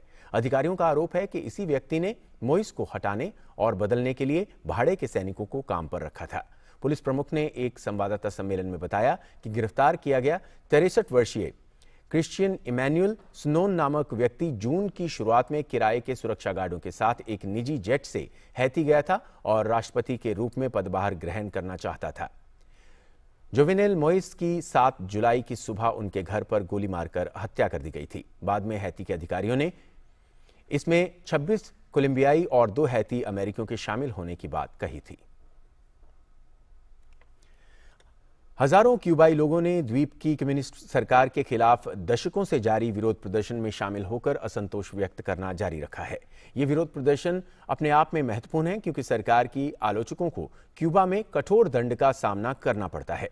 पूर्वी अमेरिकी राष्ट्रपति डोनाल्ड ट्रंप के कार्यकाल में दशकों पुराने अमेरिकी प्रतिबंधों को और कड़ा करने और महामारी ने भोजन और दवा की कमी को और बढ़ा दिया है। रविवार से देश भर में कम से कम 80 प्रदर्शनकारियों, कार्यकर्ताओं और स्वतंत्र पत्रकारों को हिरासत में लिया गया है। क्यूबा की ऐसी हालत पर राष्ट्रपति मिगुएल डियाज कैनेल ने एक टीवी प्रसारण में राष्ट्र को संबोधित किया और देश में उथल-पुथल के लिए अमेरिका को दोषी ठहराया। उन्होंने क्यूबा पर कड़े प्रतिबंधों को, जो 1962 से विभिन्न रूपों में लागू हैं, इसे आर्थिक घुटन की नीति कहा। अमेरिका, जिसका क्यूबा के साथ शत्रुता का दशकों पुराना इतिहास है, उसने कहा है कि वो क्यूबा के साथ खड़ा है। अमेरिका ने क्यूबा सरकार में रहने वालों से हिंसा से दूर रहने और अपने लोगों की बात सुनने का आह्वान किया है। अमेरिकी राष्ट्रपति जो बाइडेन ने कहा कि संयुक्त राज्य अमेरिका क्यूबा के लोगों को महामारी और आर्थिक संकट से मुक्ति और राहत की मांग का समर्थन करता है, लेकिन व्हाइट हाउस क्यूबा पर ट्रंप के कार्यकाल में लगाए गए प्रतिबंधों में किसी तरह का बदलाव नहीं किया है। इसी बीच अमेरिकी विदेश मंत्री एंटनी ब्लिंकन ने कहा है कि क्यूबा के नेता देश में हो रहे विरोध प्रदर्शनों को संयुक्त राज्य अमेरिका से ना जोड़ें। अमेरिकी विदेश मंत्री ने आरोप प्रत्यारोप के खेल को गंभीर गलती करार देते हुए कहा कि प्रदर्शनकारी क्यूबा के शासकों की भोजन और दवा सहित लोगों की बुनियादी जरूरतों को पूरा ना करने के लिए आलोचना कर रहे हैं। और क्यूबा में हो रहे विरोध प्रदर्शन पर यूरोपीय संघ के शीर्ष राजनीतिक जोसेफ बोरेल ने कहा कि क्यूबा के लोगों को विरोध करने का अधिकार है और उन्होंने क्यूबा सरकार से उनकी शिकायतों को सुनने का आह्वान किया। बोरेल ने एक संवाददाता सम्मेलन में कहा कि क्यूबा के लोगों को शांति से अपनी राय व्यक्त करने का अधिकार है और उन्होंने वहां की सरकार से शांतिपूर्ण प्रदर्शनों की अनुमति देने और उनकी भावनाओं को समझने का भी आह्वान किया। यूरोपीय संघ के विदेश मंत्रियों ने विदेश मामलों पर समूह की स्थिति पर चर्चा करने और इजरायल के नए विदेश मंत्री यायर लैपिड से मुलाकात करने के लिए सोमवार को मुलाकात की। मीटिंग के एजेंडे में बेलारूस द्वारा ब्लॉक पर दबाव बनाने के साधन के रूप में शरणार्थियों का कथित उपयोग, मोजाम्बिक को एक सैन्य प्रशिक्षण मिशन भेजना और चीन की बेल्ट एंड रोड पहल के साथ प्रतिस्पर्धा करने वाली एक वैश्विक बुनियादी ढांचा योजना का शुभारंभ शामिल था। बैठक में इजरायल के विदेश मंत्री यायर लैपिड भी शामिल हुए। ब्लॉक की विदेश नीति के प्रमुख जोसेफ बोरेल ने कहा कि उनकी उपस्थिति इजरायल के साथ नई शुरुआत का अवसर हो सकती है। इजराइल और यूरोपीय संघ के बीच पिछले वर्षों में विशेष रूप से इजराइल फिलिस्तीनी संघर्ष से संबंधित मुद्दों पर काफी मतभेद थे। और अगली खबर की तरफ बढ़ते हैं। दक्षिण अफ्रीका के राष्ट्रपति सिरिल रामाफोसा ने पूर्व राष्ट्रपति जैकब जुमा को जेल में डाले जाने के बाद हो रहे उपद्रव के जवाब में लोगों से हिंसा के खिलाफ खड़े होने का आह्वान किया है। पिछले हफ्ते जुमा के पुलिस के हवाले किए जाने के बाद से अब तक कम से कम 6 लोग मारे जा चुके हैं और करीब 500 को गिरफ्तार किया गया है। रामाफोसा ने यह भी कहा कि देश में विरोध प्रदर्शन, लूटपाट और दंगों के कारण अगले कुछ हफ्तों में भोजन और दवा की कमी हो सकती है। उन्होंने ये भी कहा कि विरोध प्रदर्शन के कारण देश के कुछ हिस्सों में कोविड टीकाकरण रद्द कर दिया गया है। जुमा ने उनके राष्ट्रपति पद के दौरान भ्रष्टाचार की जांच में शामिल नहीं होने के कारण अदालत की अवमानना का दोषी ठहराया गया है। भ्रष्टाचार से इनकार करने वाले जुमा को 15 महीने की जेल की सजा सुनाई गई है। जुमा देश के संवैधानिक न्यायालय द्वारा सजा को रद्द या कम करने की उम्मीद कर रहे हैं। हालांकि कानूनी विशेषज्ञों का कहना है कि इसकी संभावना कम है। सीरिया के रासायनिक हथियारों पर संयुक्त राष्ट्र सुरक्षा परिषद में बैठक हुई। बैठक के दौरान सीरिया को रासायनिक हथियारों के निषेध संगठन या OPCW के साथ जुड़े रहने का प्रोत्साहित किया गया।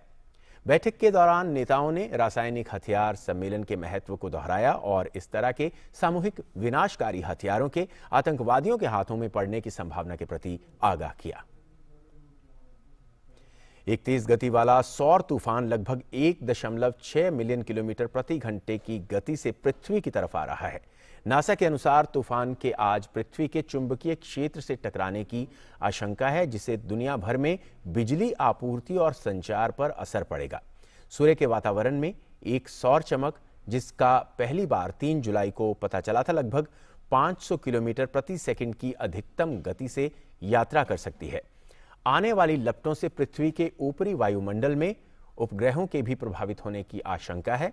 इसका सीधा असर GPS navigation, mobile phone signal और सैटेलाइट टीवी पर पड़ेगा। सोलर प्लेयर्स से पावर ग्रिड भी प्रभावित हो सकते हैं। अमेरिका के पश्चिमी इलाके में लगातार 3 दिनों से काफी तेज लू चल रही है, जिससे कि वहां अब तक का सबसे ज्यादा रिकॉर्ड तापमान देखा जा रहा है। इसका सबसे अधिक प्रभाव कैलिफोर्निया में देखा जा रहा है। राष्ट्रीय मौसम सेवा ने शनिवार को तापमान 130 डिग्री दर्ज किया गया था, जो कि सत्यापित होने पर पृथ्वी पर अब तक दर्ज किए गए उच्चतम तापमान में से एक होगा। रविवार दोपहर एक रेंजर ने आगंतुक केंद्र के बाहर फुटपाथ का तापमान 178 डिग्री फ़ारेनहाइट मापा था। अधिकांश पर्यटक अपनी वातानुकूलित कारों से बस इतनी देर के लिए निकले हैं कि वो थर्मामीटर के साथ तस्वीरें खिंचवा सकें। राष्ट्रीय मौसम सेवा ने अधिकांश क्षेत्र में अत्यधिक गर्मी की चेतावनी जारी की है और निवासियों को आगाह किया है कि उच्च तापमान उनके स्वास्थ्य, विशेष रूप से छोटे बच्चों और बुजुर्गों के लिए खतरनाक हो सकता है। पश्चिमी रूस में तेज लू से बचने के लिए लोग आराम पाने की खातिर झीलों की ओर जाने पर मजबूर हैं। राजधानी मॉस्को में भी तापमान रिकॉर्ड ऊंचाई पर पहुंच गया है। आने वाले दिनों में राजधानी का दिन का तापमान 30 से 35 डिग्री सेल्सियस रहने का अनुमान है और इस सप्ताह के 3 दिनों में उस रिकॉर्ड ऊंचाई को तोड़ सकता है, जो 1936, 1951 और 2010 में देखने को मिली थी। शहर के मौसम अधिकारियों के मुताबिक पिछले महीने मॉस्को में हवा का तापमान 34.8 सेंटीग्रेड तक पहुंच गया था, जो 142 वर्ष में सबसे गर्म दर्ज किया गया था। राजधानी में सोमवार को पारा 31 डिग्री सेल्सियस पहुंच गया, जिसकी वजह से चिड़ियाघर में जानवरों और वनस्पति उद्यान पर असर पड़ रहा है।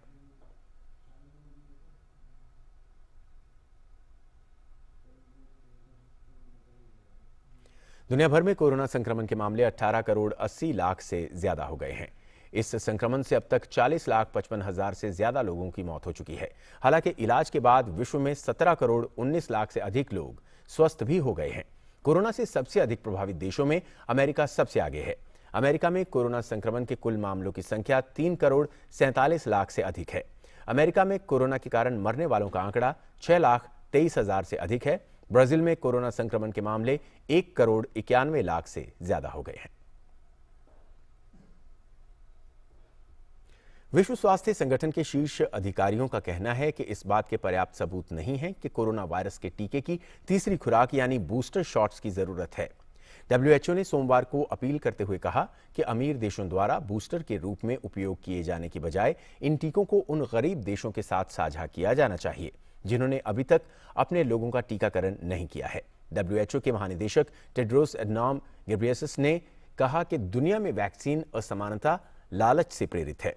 उन्होंने दवा निर्माताओं से अमीर देशों की पैरवी करने की बजाय गरीब देशों को अपने कोविड-19 टीकों की आपूर्ति को प्राथमिकता देने का आह्वान किया। उनकी अपील ऐसे समय में आई है जब दवा कंपनियां अमेरिका सहित कुछ पश्चिमी देशों में बूस्टर शॉट्स के लिए प्राधिकरण की मांग कर रही हैं। टेड्रोस ने कहा कि टीकाकरण के लिए तत्काल प्राथमिकता उन लोगों को देनी चाहिए जिन्हें अभी तक एक भी खुराक नहीं मिली है।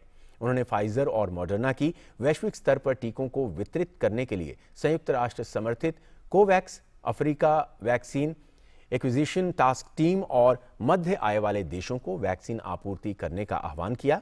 वैश्विक कोरोना वायरस मौतों में 10 हफ्ते की गिरावट के बाद टेड्रोस ने कहा कि प्रतिदिन मरने वाले कोविड-19 रोगियों की संख्या फिर से बढ़ने लगी है और अत्यंत संक्रामक डेल्टा संस्करण के मामले भी लगातार बढ़ रहे हैं।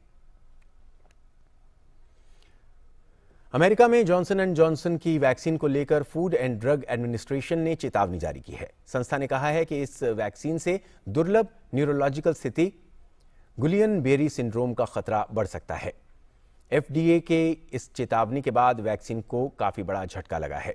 हालांकि ये पहली बार नहीं है जब जॉनसन एंड जॉनसन के टीके पर सवाल उठे हैं।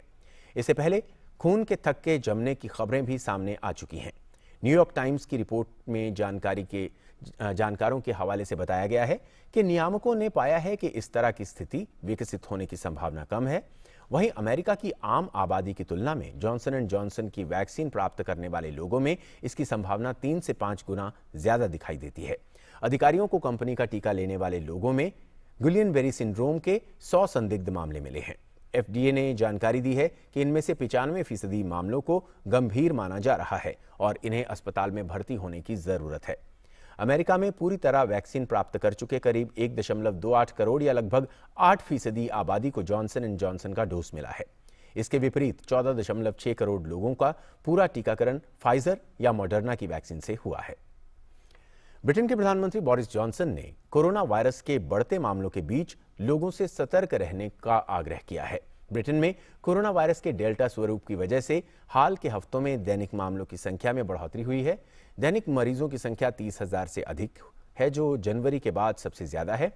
संक्रमण के ज्यादातर मामले उन युवाओं में हैं जिनमें से कई को अभी तक कोविड रोधी टीके की पहली खुराक नहीं लगी है। सरकार ने चेताया है कि दैनिक मामले 1 लाख तक आ सकते हैं। हालांकि सरकार टीकाकरण की तेज रफ्तार की वजह से लॉकडाउन की पाबंदियों को हटा रही है।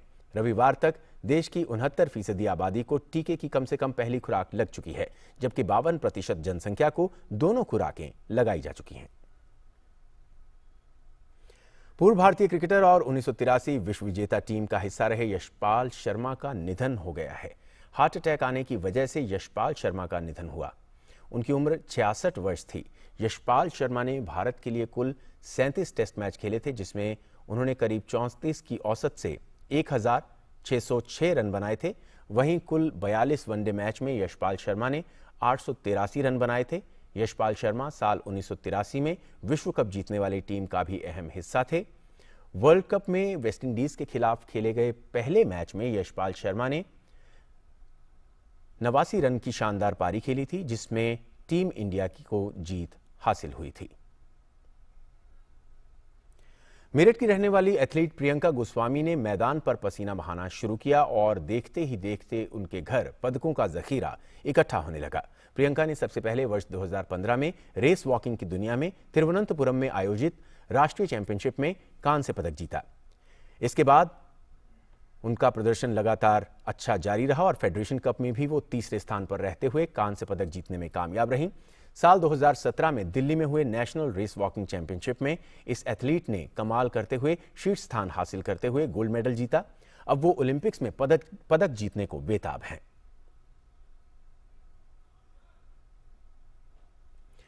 Race walker Priyanka Goswami Tokyo Olympics में पदक जीतने को बेताब हैं। प्रियंका ने अपने पिता से वादा किया है कि वो ओलंपिक्स में पदक जीतकर ही लौटेंगी। आइए देखते हैं उनके पिता मदन पाल का क्या कहना है।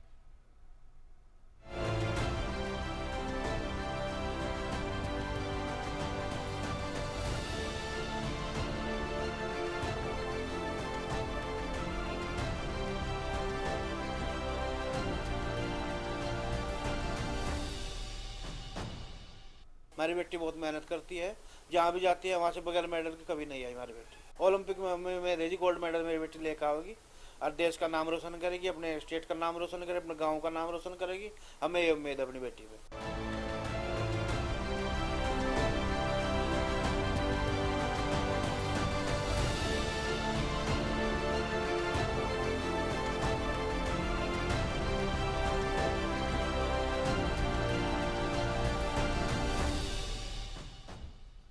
प्रियंका गोस्वामी के भाई कपिल गोस्वामी का भी कहना है कि उनकी अथक मेहनत से वो जरूर सफलता के शिखर को छुएंगी।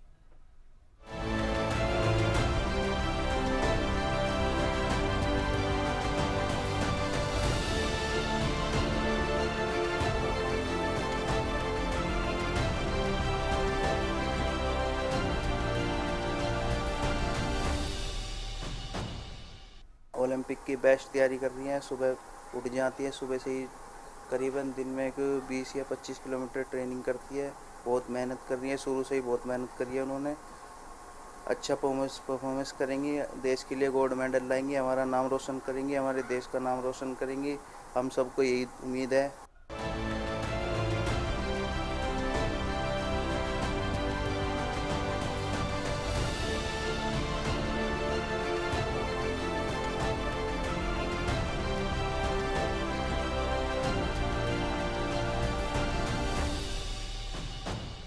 और इसके साथ ही इस बुलेटिन में फिलहाल इतना ही, लेकिन जाने से पहले एक बार फिर से आपसे कहेंगे कि मास्क का इस्तेमाल जरूर करें। डीडी न्यूज़ पर हम लगातार मास्क अप इंडिया कैंपेन के जरिए सबसे यही कह रहे हैं कि मास्क का इस्तेमाल जरूर करें और सुरक्षित रहें। और अगर आप योग्य हैं और आपने वैक्सीन नहीं लगवाया है तो वैक्सीन जरूर लगवाएं। दीजिए इजाजत, नमस्कार।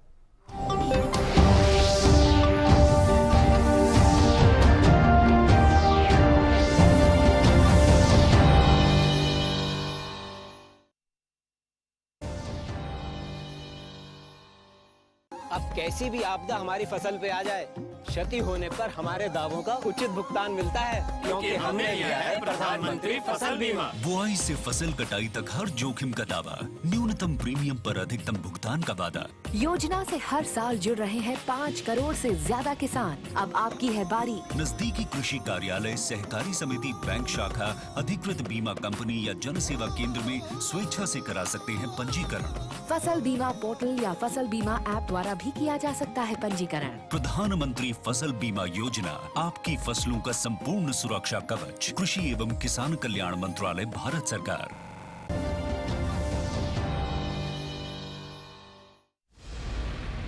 खिलाड़ी दुनिया के किसी कोने में हाथ में तिरंगा लेकर के दौड़ता है, सारे हिंदुस्तान में ऊर्जा भर देता है।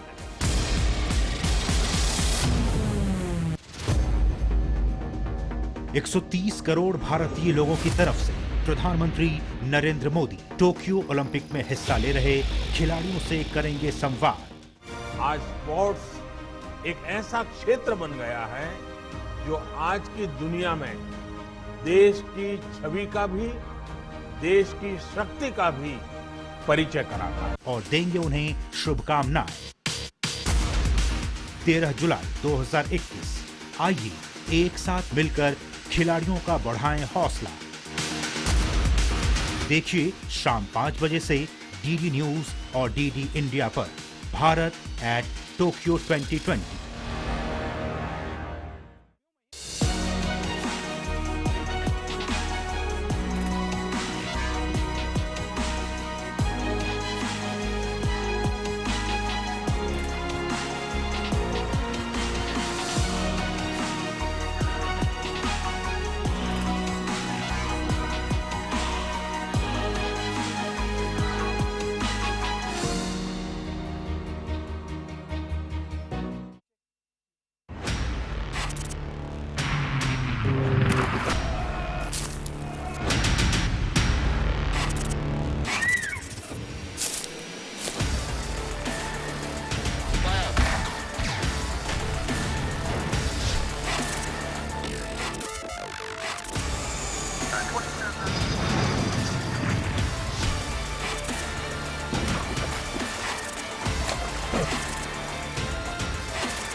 मेरे साथ तिरंगा है, ये विजय का उद्घोष है।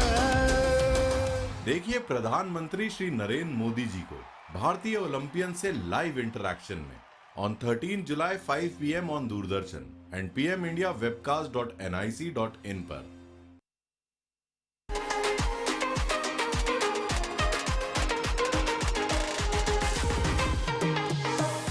It's been 15 years of YouthNet. We started in 2006. It's been a long journey.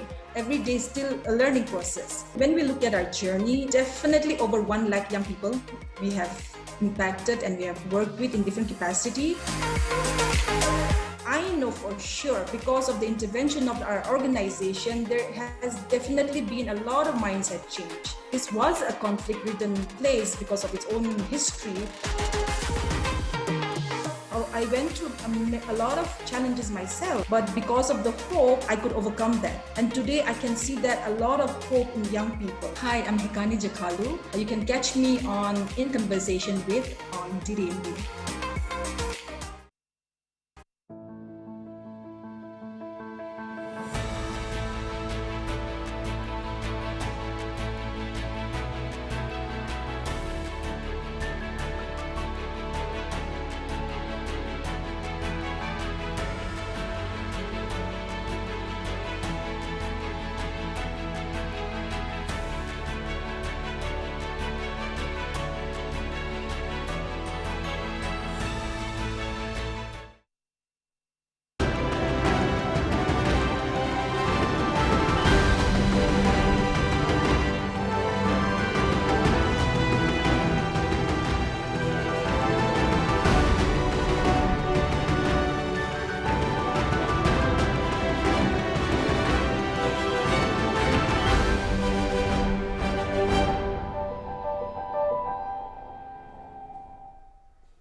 नमस्कार, इन फोकस के इस खास कार्यक्रम में आप सभी का स्वागत है। मैं हूं निखिल सिंह और प्रधानमंत्री नरेंद्र मोदी वीडियो कॉन्फ्रेंसिंग के जरिए पूर्वोत्तर के 8 राज्यों के मुख्यमंत्रियों के साथ कोविड की स्थिति की समीक्षा कर रहे हैं और आज हमारा फोकस इसी पर रहेगा।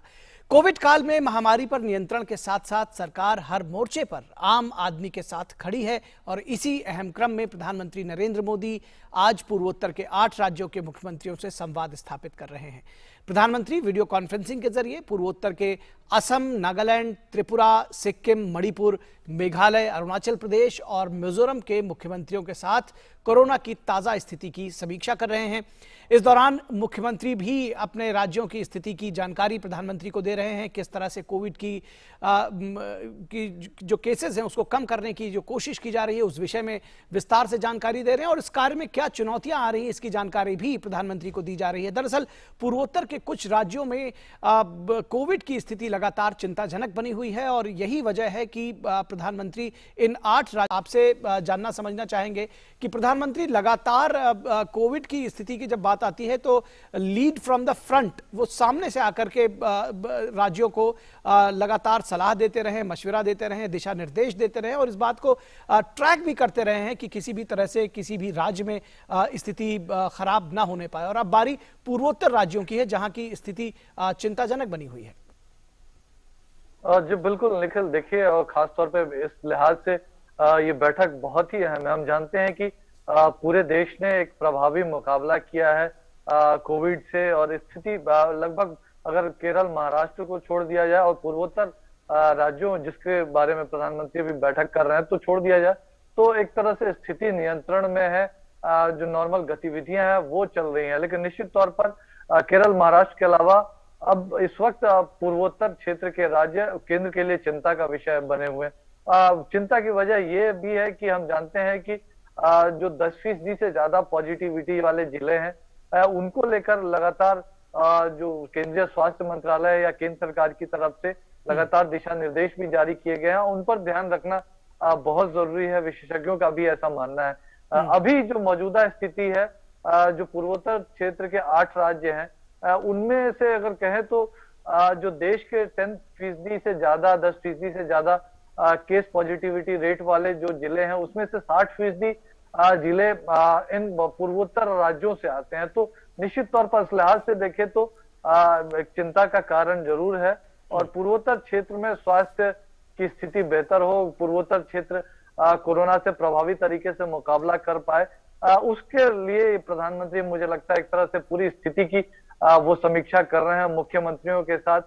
मुख्यमंत्रियों से भी वो पूरी जानकारी ले रहे हैं, उनका क्या ग्राउंड सिचुएशन का अपना क्या असेसमेंट है, वो अपनी तरफ से क्या कुछ कदम उठा रहे हैं, आने वाले समय में क्या कुछ कदम उठाया जा रहा है। क्योंकि एक तरह से देश का जो एवरेज है, नेशनल एवरेज है, जिसमें लगातार हम देख रहे हैं कि रिकवरी रेट 98% से भी ज्यादा चला गया है और लगातार केसेस कम हो रहे हैं, तो वो ही ट्रेंड एक पूर्वोत्तर राज्यों में नजर आए। तो इस अपेक्षा के साथ जो कदम उठाने की जरूरत है उसकी पीएम मोदी समीक्षा कर सकेंगे। और हमने अतीत में भी देखा है, निखिल आपने जिक्र भी किया, किस तरह की जब भी स्थिति आई है प्रधानमंत्री ने एक तरह से आगे बढ़कर नेतृत्व किया है, राज्यों के साथ संवाद के जरिए उनसे परामर्श करके उनकी जरूरतों का ध्यान में रखते हुए कोरोना के खिलाफ इस लड़ाई को भारत ने प्रभावी तरीके से लड़ा है और जिसकी वजह से देश ने लाखों जिंदगियां बचाई है। 130 करोड़ के इस देश के बारे में कई तरह की भविष्यवाणियां हमेशा की गई, लेकिन भारत ने हर बार प्रभावी तरीके से न सिर्फ मुकाबला किया बल्कि एक तरह से एक उदाहरण बाकी दुनिया के लिए भी एक नजीर पेश की। तो अब जब पूर्वोत्तर क्षेत्र में ये चुनौती नई चुनौती है, हम जानते हैं कि एक दूसरे से सटे हुए राज्य भी हैं, तो एक कलेक्टिव एफर्ट भी पूर्वोत्तर क्षेत्र के राज्यों को करना पड़ेगा।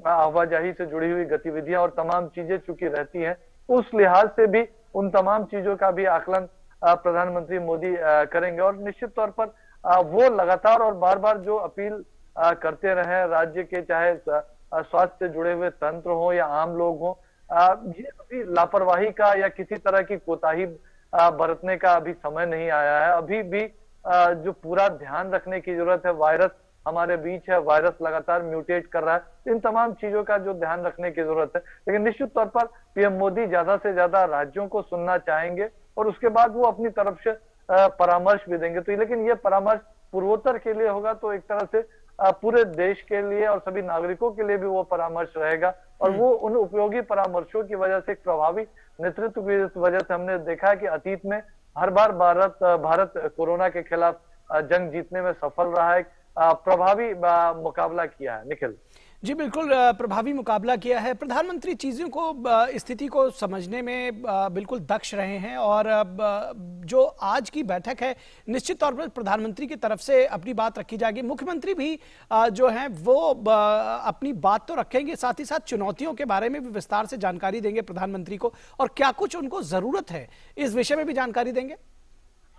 जी बिल्कुल बिल्कुल, देखिए इसमें 8 राज्य जो हैं, सिक्किम, असम, मेघालय, मणिपुर, नागालैंड, त्रिपुरा, अरुणाचल प्रदेश, इन जो तमाम राज्य हैं उन तमाम राज्यों के मुख्यमंत्री शामिल हो रहे हैं और निश्चित तौर पर वो अपनी तरफ से भी प्रेजेंटेशन देना चाहेंगे प्रधानमंत्री, क्योंकि शीर्ष स्तर से पूरी स्थिति की समीक्षा कर रहे हैं। और इस तरह की बैठकों में हमने देखा है कि अतीत में भी गृह मंत्री, स्वास्थ्य मंत्री और जो स्वास्थ्य तंत्र से जुड़े हुए प्रमुख अधिकारी हैं वो मौजूद रहते हैं। तो एक तरह से वो सारा खाका जब पेश करेंगे तो केंद्र को भी जो चुनौतियां हैं मौजूदा उसको समझने में आसानी होगी और उसके हिसाब से क्या कुछ कदम फौरी तौर पर केंद्र राज्य मिलकर या संसाधनों के जरिए उठाए जा सकते हैं, उन पर भी ध्यान दिया जा सकेगा। लेकिन निश्चित तौर पर जैसा पहले भी मैंने कहा कि ये एक तरह से राज्यों को सुनने का, उनकी बात समझने का, उनकी जरूरत के मुताबिक कदम उठाने का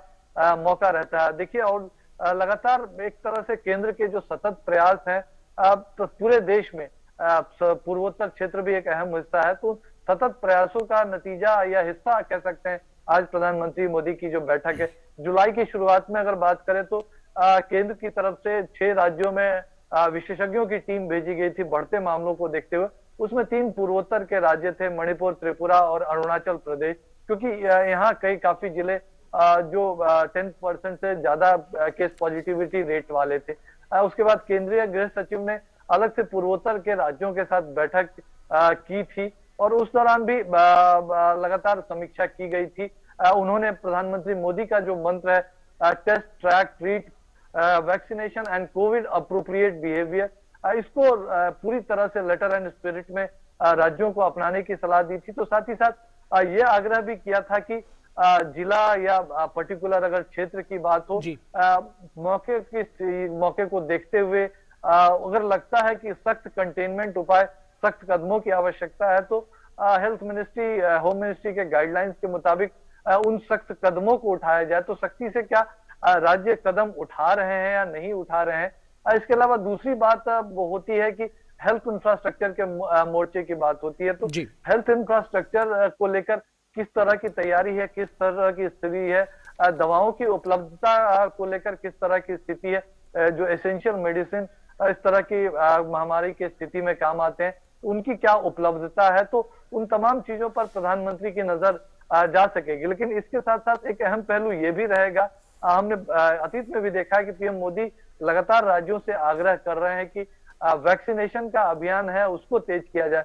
पूर्वोत्तर के कुछ राज्यों में कुछ राज्य अच्छा कर रहे हैं, तो कुछ राज्यों में अभी भी जो वैक्सीनेशन का अभियान है वो केंद्र की अपेक्षाओं के मुताबिक नहीं है। तो उसको तेज करने के लिए क्या कुछ कदम उठाए जा सकते हैं। हालांकि एक भौगोलिक परिस्थितियों के कारण जो अलग अलग बहुत दूर दराज में पॉकेट्स हैं, इन वजहों से जरूर वैक्सीनेशन अभियान को तेज करने में थोड़ी दिक्कतें हो सकती है। लेकिन जम्मू कश्मीर ने एक नजीर पेश की है किस तरह से विपरीत भौगोलिक परिस्थितियों के बावजूद भी वैक्सीनेशन को तेज किया जा सकता है। देश के टॉप मोस्ट स्टेट्स में जम्मू कश्मीर जो केंद्र और राज्य है, केंद्र शासित प्रदेश और राज्य शामिल है, उसमें जम्मू कश्मीर आता है। तो उससे भी उदाहरण ले सकते हैं नॉर्थ ईस्ट के राज्य। तो वो तमाम जो बेस्ट सुधाकर आप हमारे साथ बने रहिए। सुधाकर आप हमारे साथ बने रहिए। हमारे साथ नितेंद्र भी जुड़ गए हैं, और उनसे एक बार हम ये समझने की कोशिश करेंगे कि नॉर्थ ईस्ट के स्टेट्स की, पूर्वोत्तर के राज्यों की स्थिति क्या है, ऑन ग्राउंड सिचुएशन क्या है। नितेंद्र, किस तरह से वहां पर स्थिति चिंताजनक है, इस विषय में बताइए। और क्या कुछ अभी किया जा रहा है एग्रेसिव तरीके से, एक जो टेस्ट, ट्रीट और ट्रैक के साथ साथ वैक्सीनेशन की जो एक नीति अपनाई गई है वो कितनी कारगर साबित होगी, और किस तरह से अब उपाय किए जा रहे हैं कि वहां पर जो स्थिति है उसको संभाला जाए।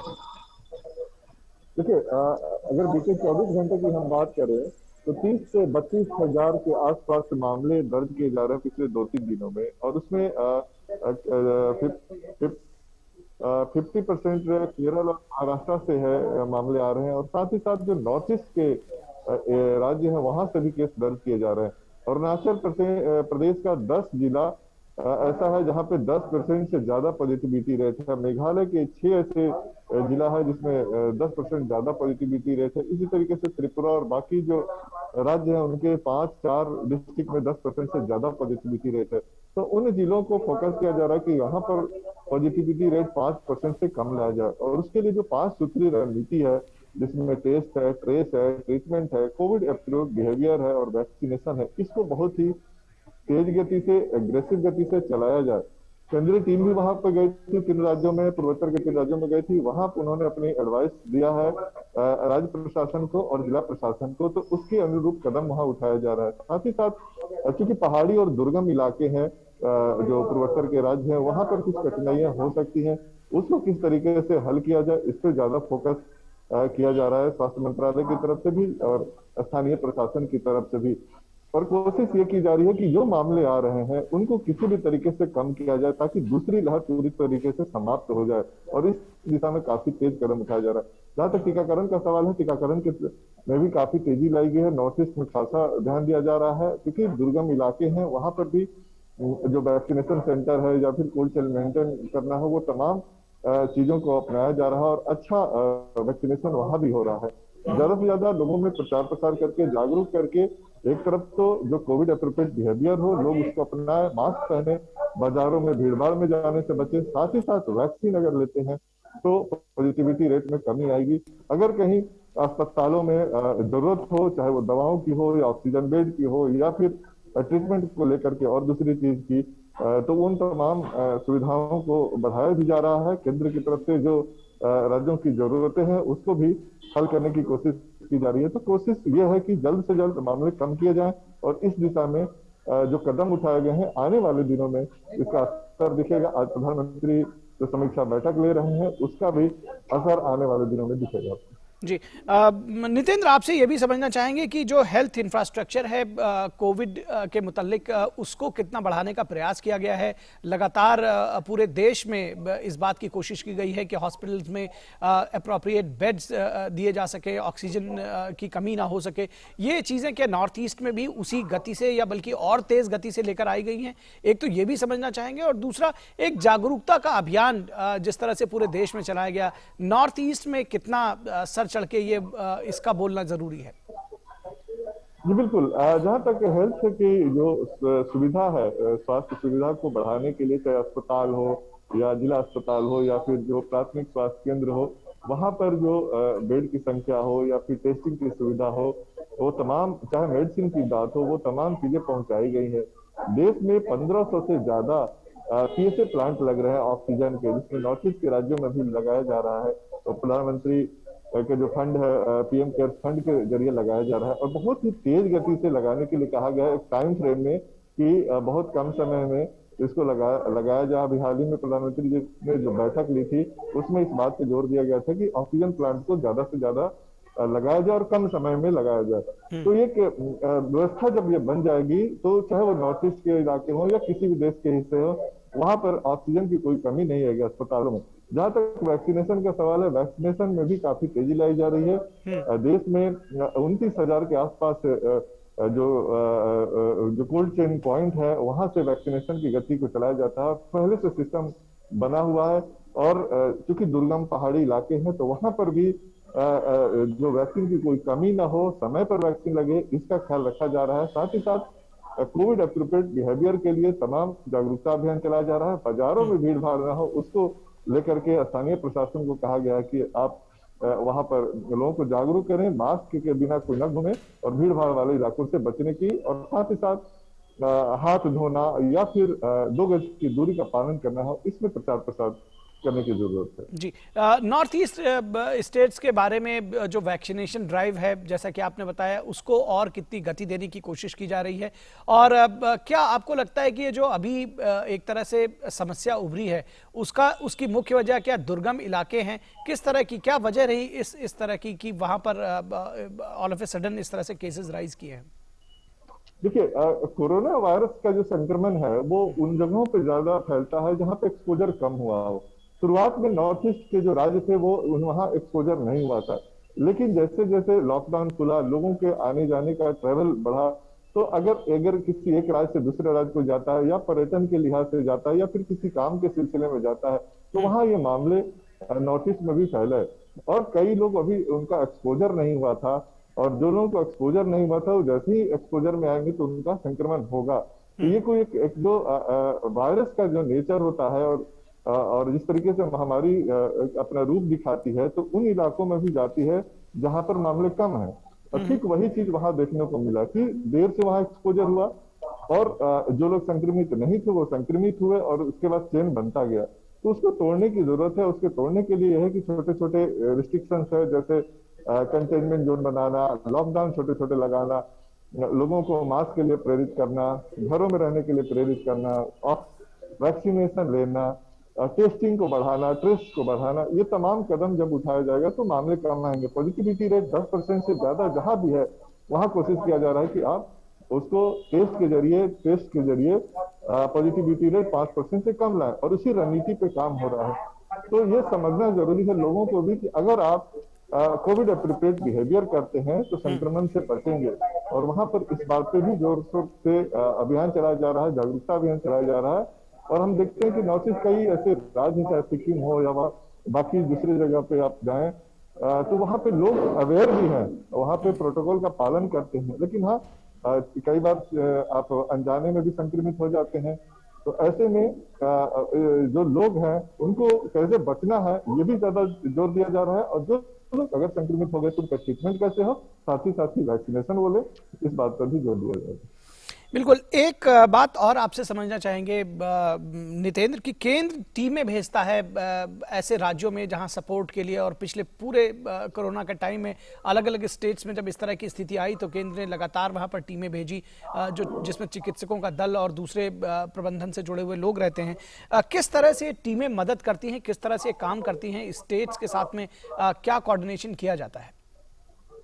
देखिए जो सेंटर टीम जाती है उसमें 2-3 किस्म के लोग होते हैं। एक तो डॉक्टर होते हैं जो संक्रामक बीमारियों को समझते हैं कि उसका ट्रीटमेंट कैसे हो, ट्रीटमेंट सही ढंग से हो रहा है कि नहीं हो रहा है। दूसरा जो एनसीडीसी के एक्सपर्ट होते हैं, एपिडेमियोलॉजिस्ट होते हैं, या फिर पब्लिक हेल्थ के से जुड़े एक्सपर्ट होते हैं। तो एक तो ये देखा जाता है कि वहाँ पे सही तरीके से टेस्ट हो रहा है कि नहीं, कंटेनमेंट जोन ठीक से बना है कि नहीं, कंटेनमेंट जोन में जो गाइडलाइन है स्वास्थ्य मंत्रालय का उसका पालन हो रहा है कि नहीं हो रहा है। साथ ही साथ ट्रेस कैसे किया जा रहा है कि अगर एक आदमी संक्रमित है तो उसको ट्रेसिंग किस तरह से किया जा रहा है, और साथ ही उसके बाद ट्रीटमेंट किस तरीके से हो रहा है। हॉस्पिटल में वो देखा जाता है कि कितने लोगों की ट्रीटमेंट ठीक से हो रही है, कौन मरीज सही समय पे अस्पताल पहुंच रहा है, या डेथ किस तरह से हो रही है। ये तमाम चीजों को वहां देखा जाता है। एक्सपर्ट जाते हैं जो सेंटर दिल्ली से, वो देखते हैं, और अगर कोई कमी होता है तो वो एडवाइस करते हैं लोकल प्रशासन को कि आपको ये कदम उठाने चाहिए। सबसे इम्पोर्टेंट है कि कंटेनमेंट जोन बनाना, टेस्ट को बढ़ाना, साथ ही साथ जो व्यक्ति बीमार है, अगर बुजुर्ग है या फिर कोमॉर्बिड है, उसको समय पे वो अस्पताल जाए ताकि मोर्टिलिटी ना हो। इन तमाम कदमों को उठाने के निर्देश दिए जाते हैं सेंटर की टीम की तरफ से राज्य प्रशासन को। साथ ही साथ जिन इलाकों में पॉजिटिविटी रेट ज्यादा है वहां पर वैक्सीनेशन की गति को तेज करने के लिए भी कहा जाता है। ये इस तरह के कदम उठाए जाते हैं और उसका रिजल्ट आने वाले दिनों में दिखता है। तो हम उम्मीद करते हैं कि आने वाले दिनों में जो सेंटर टीम गई, आज प्रधानमंत्री जो समीक्षा की बैठक कर रहे हैं, उससे आने वाले दिनों में उसका रिजल्ट तो दिखेगा और मामले कम होते नजर आएंगे। जी, हमारे साथ सुधाकर दास भी जुड़े हुए हैं। सुधाकर, जैसा कि नितेंद्र कह रहे हैं कि ये विश्वास है, चूंकि पिछला रिकॉर्ड ऐसा रहा है कि आने वाले दिनों में इसका रिजल्ट दिखेगा। जिस तरह से केंद्र इंटरवीन कर रहा है, केंद्रीय टीमें जा रही हैं और अब प्रधानमंत्री स्वयं 8 राज्यों के मुख्यमंत्रियों के साथ संवाद स्थापित कर रहे हैं, समीक्षा कर रहे हैं। किस तरह का जो आप रिजल्ट की उम्मीद कर रहे हैं, क्योंकि जो पिछला ट्रैक रिकॉर्ड रहा है वो काफी अच्छा रहा है और जहां जहां पर संवाद स्थापित किया गया और एक कहीं ना कहीं एक बेहतर फेडरल स्ट्रक्चर का भी एक मुजाहरा पेश किया, जब राज्यों के साथ में केंद्र मिलकर के एक टीम की तरह सामने आया, और इस बात को प्रधानमंत्री बार बार कहते रहे पहले भी।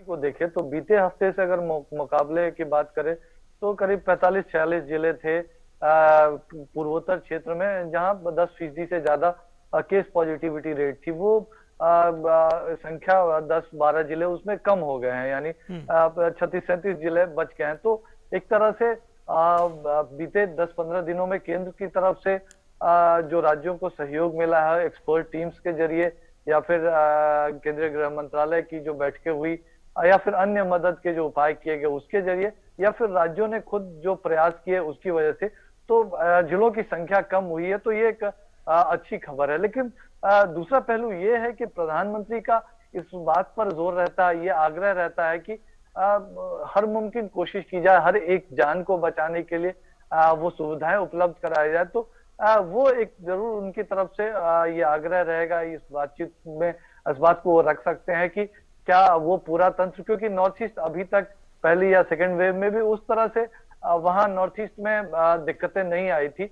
अभी जिस तरह की दिक्कतें लग रही हैं तो वो पूरा तंत्र है। अगर कोई बीमार होता है तो उसके टेस्टिंग से लेके उसके अस्पताल तक पहुंचने की व्यवस्था, अस्पताल में उसको सारी सुविधाएं मिलने की बात, या वो जहां रह रहा तो उसके परिवार के लोगों की टेस्टिंग और उनके ध्यान में रखने की बात उनका, तो वो तमाम तंत्र मौजूद है या नहीं है। अगर नहीं है तो उसको और भी बेहतर तरीके से एक्टिवेट किया जाए। तो एक ये आग्रह रहता। दूसरा आग्रह कि जो सारी चीजें हैं, गाइडलाइंस भी हैं, तमाम संसाधन भी है, अस्पतालों की उपलब्धता भी है, लेकिन उसकी एक पूरी मॉनिटरिंग बेहद जरूरी है। जिन जिलों में केसेस ज्यादा हैं या जिन जिलों में आवश्यकता ज्यादा है, तो उस लिहाज से ताकि मॉनिटरिंग के जरिए, समीक्षा के जरिए तुरंत फौरी तौर पर अगर कोई कदम उठाए जाने, आज की स्थिति कोई और हो सकती है, कल कोई और स्थिति है, तो ये सतत मॉनिटरिंग होती रहे जिला स्तर पर भी, राज्य के स्तर पर भी, और राज्य भी के जो स्वास्थ्य मंत्रालय है या होम मिनिस्ट्री है उसको लगातार ब्रीफ राज्यों की तरफ से मिलता रहे। तो इस बात का भी एक आग्रह रह सकता है। तीसरा ये कि मुख्यमंत्री खुद लगातार एक तरह से शीर्ष स्तर से वो ध्यान देते रहे और उसका बहुत ज्यादा असर पड़ता है। हमने देखा कि प्रधानमंत्री लगातार जो अपील करते रहे, वो उन्होंने जो राज्यों के साथ लगातार संवाद किया और उनके प्रेरणा पर जो एक तरह से तमाम राज्यों ने ही नहीं, तमाम जो सरकारी तंत्र ने ही नहीं, बल्कि आम लोगों ने भी एक तरह से सामूहिक प्रयास किया, मिलजुल कर ये जो कोशिश की, उसकी वजह से हमने प्रभावी मुकाबला किया। बीते सेकेंड वेव में भी ये तमाम चीजें दिखी। तो मुख्यमंत्री भी अपनी तरफ से या राज्य में और भी जो जागरूक लोग हैं, नामचीन लोग हैं, वो भी अपनी तरफ से प्रयास करें, भले ही वो जागरूकता बढ़ाने के प्रयास हो या फिर जो राज्य की विभिन्न एजेंसियां उनके मदद के तौर पर वो प्रयास देखे जाए। तो इसका भी एक आग्रह रह सकता है। तो इन उपायों के जरिए और खासतौर से वैक्सीनेशन अभियान की समीक्षा करते हुए मुझे लगता है कि जरूर पूर्वोत्तर क्षेत्र को प्रधानमंत्री की तरफ से कोई ना कोई अहम मंत्र आज भी मिलेगा, जिसके जरिए वो अपने स्थिति में एक प्रभावी बदलाव ला सकते हैं, प्रभावी तरीके से इस महामारी की स्थिति पर नियंत्रण ला सकते हैं। तो वो एक अहम मंत्र उनको आज की बैठक के जरिए जरूर मिलेगा। और हमने देखा कि लगातार प्रधानमंत्री इस तरह से पूरे देश का नेतृत्व करते रहे हैं जब भी इस तरह की कभी जरूरत पड़ी है, और वो राज्यों से ये भी कहते हैं कि वो पर्सनली हमेशा उपलब्ध हैं। वो एक एक मुख्यमंत्री से 4-4, 5 बार इस तरह की स्थितियों में संवाद करते हैं। तो ये एक तरह से खुले मंच के तौर पर ये डिस्कशन हो सकेगा, तो उसके जरिए और भी बेहतर रास्ता जरूर निकल सकेगा। और जो पूरा देश एक प्रभावी स्थिति में है, बेहतर नियंत्रण जो हो चुका है, तो नॉर्थ ईस्ट के राज्य भी पूरे देश की स्थिति के साथ कदमताल कर सकेंगे। निखिल जी बिल्कुल। एक बात आपसे और समझना चाहेंगे सुधाकर कि किस तरह की चुनौतियां अभी तक राज्यों ने पेश की थी, जो इतनी बैठकें हुई मुख्यमंत्रियों के साथ में प्रधानमंत्री की। हालांकि नॉर्थ ईस्ट की स्थिति निश्चित तौर पर एक अलग होगी क्योंकि भौगोलिक स्थिति अलग है, दुर्गम इलाके हैं, तो यहाँ चुनौतियां कुछ डिफरेंट जरूर होंगी। लेकिन किस तरह की चुनौतियां अब तक मुख्यमंत्रियों ने बताई थी, क्योंकि राज्यों के और देश के शीर्ष नेतृत्व के बीच में बात होगी तो संदेश निश्चित तौर पर दूर तक जाएगा। और किस तरह से मदद जो केंद्र की तरफ से दी जाती है, क्या कुछ प्रोसेस रहता है? देखिए, दो तीन चीजें अहम है। सबसे पहला तो केंद्र का और प्रधानमंत्री का भी ये आग्रह रहता है कि टेस्टिंग ज्यादा से ज्यादा बढ़ाई जाए, और टेस्टिंग जो बढ़े उसमें 70-75% कम से कम वो RT-PCR टेस्ट हो। तो ये एक आग्रह रहता है। तो इसकी एक समीक्षा हो सकेगी कि क्या टेस्टिंग का जो एक लक्ष्य केंद्र ने तय किया है, जो प्रधानमंत्री मोदी के जो निर्देश या आग्रह रहे, उसके मुताबिक टेस्टिंग हो रही है नहीं। टेस्टिंग के अलावा ट्रेस या ट्रैक करना भी उतना ही जरूरी है। किन लोगों के संपर्क में कोई पॉजिटिव व्यक्ति आया है, तो उसका भी बहुत ज्यादा ध्यान रखना जरूरी है। तो उसके लिए किस तरह के तंत्र पर राज्य काम कर रहे हैं, और एक व्यक्ति को अगर ट्रैक किया जाए, क्या होता है कि लंबे समय तक अगर किसी स्थिति या किसी चुनौती का सामना करे तो एक तरह से थोड़ी लापरवाही आ जाती है। तो कोई किसी तरह की लापरवाही तो नहीं है किसी तंत्र में, तो उसको अगर शीर्ष स्तर से वो समीक्षा हो रही है, निगरानी हो रही है, तो वो एक्टिवेट करने में मदद मिलती है। तो इस बात के लिए मुख्यमंत्रियों से आग्रह वो करेंगे कि जरूर वो लगातार इसको निगरानी करते रहे। कम से कम टेस्टिंग बढ़ा सकते हैं, लेकिन ट्रैकिंग या ट्रेसिंग में हो सकता है वो चिंता। ट्रीटमेंट का एक अहम पहलू है।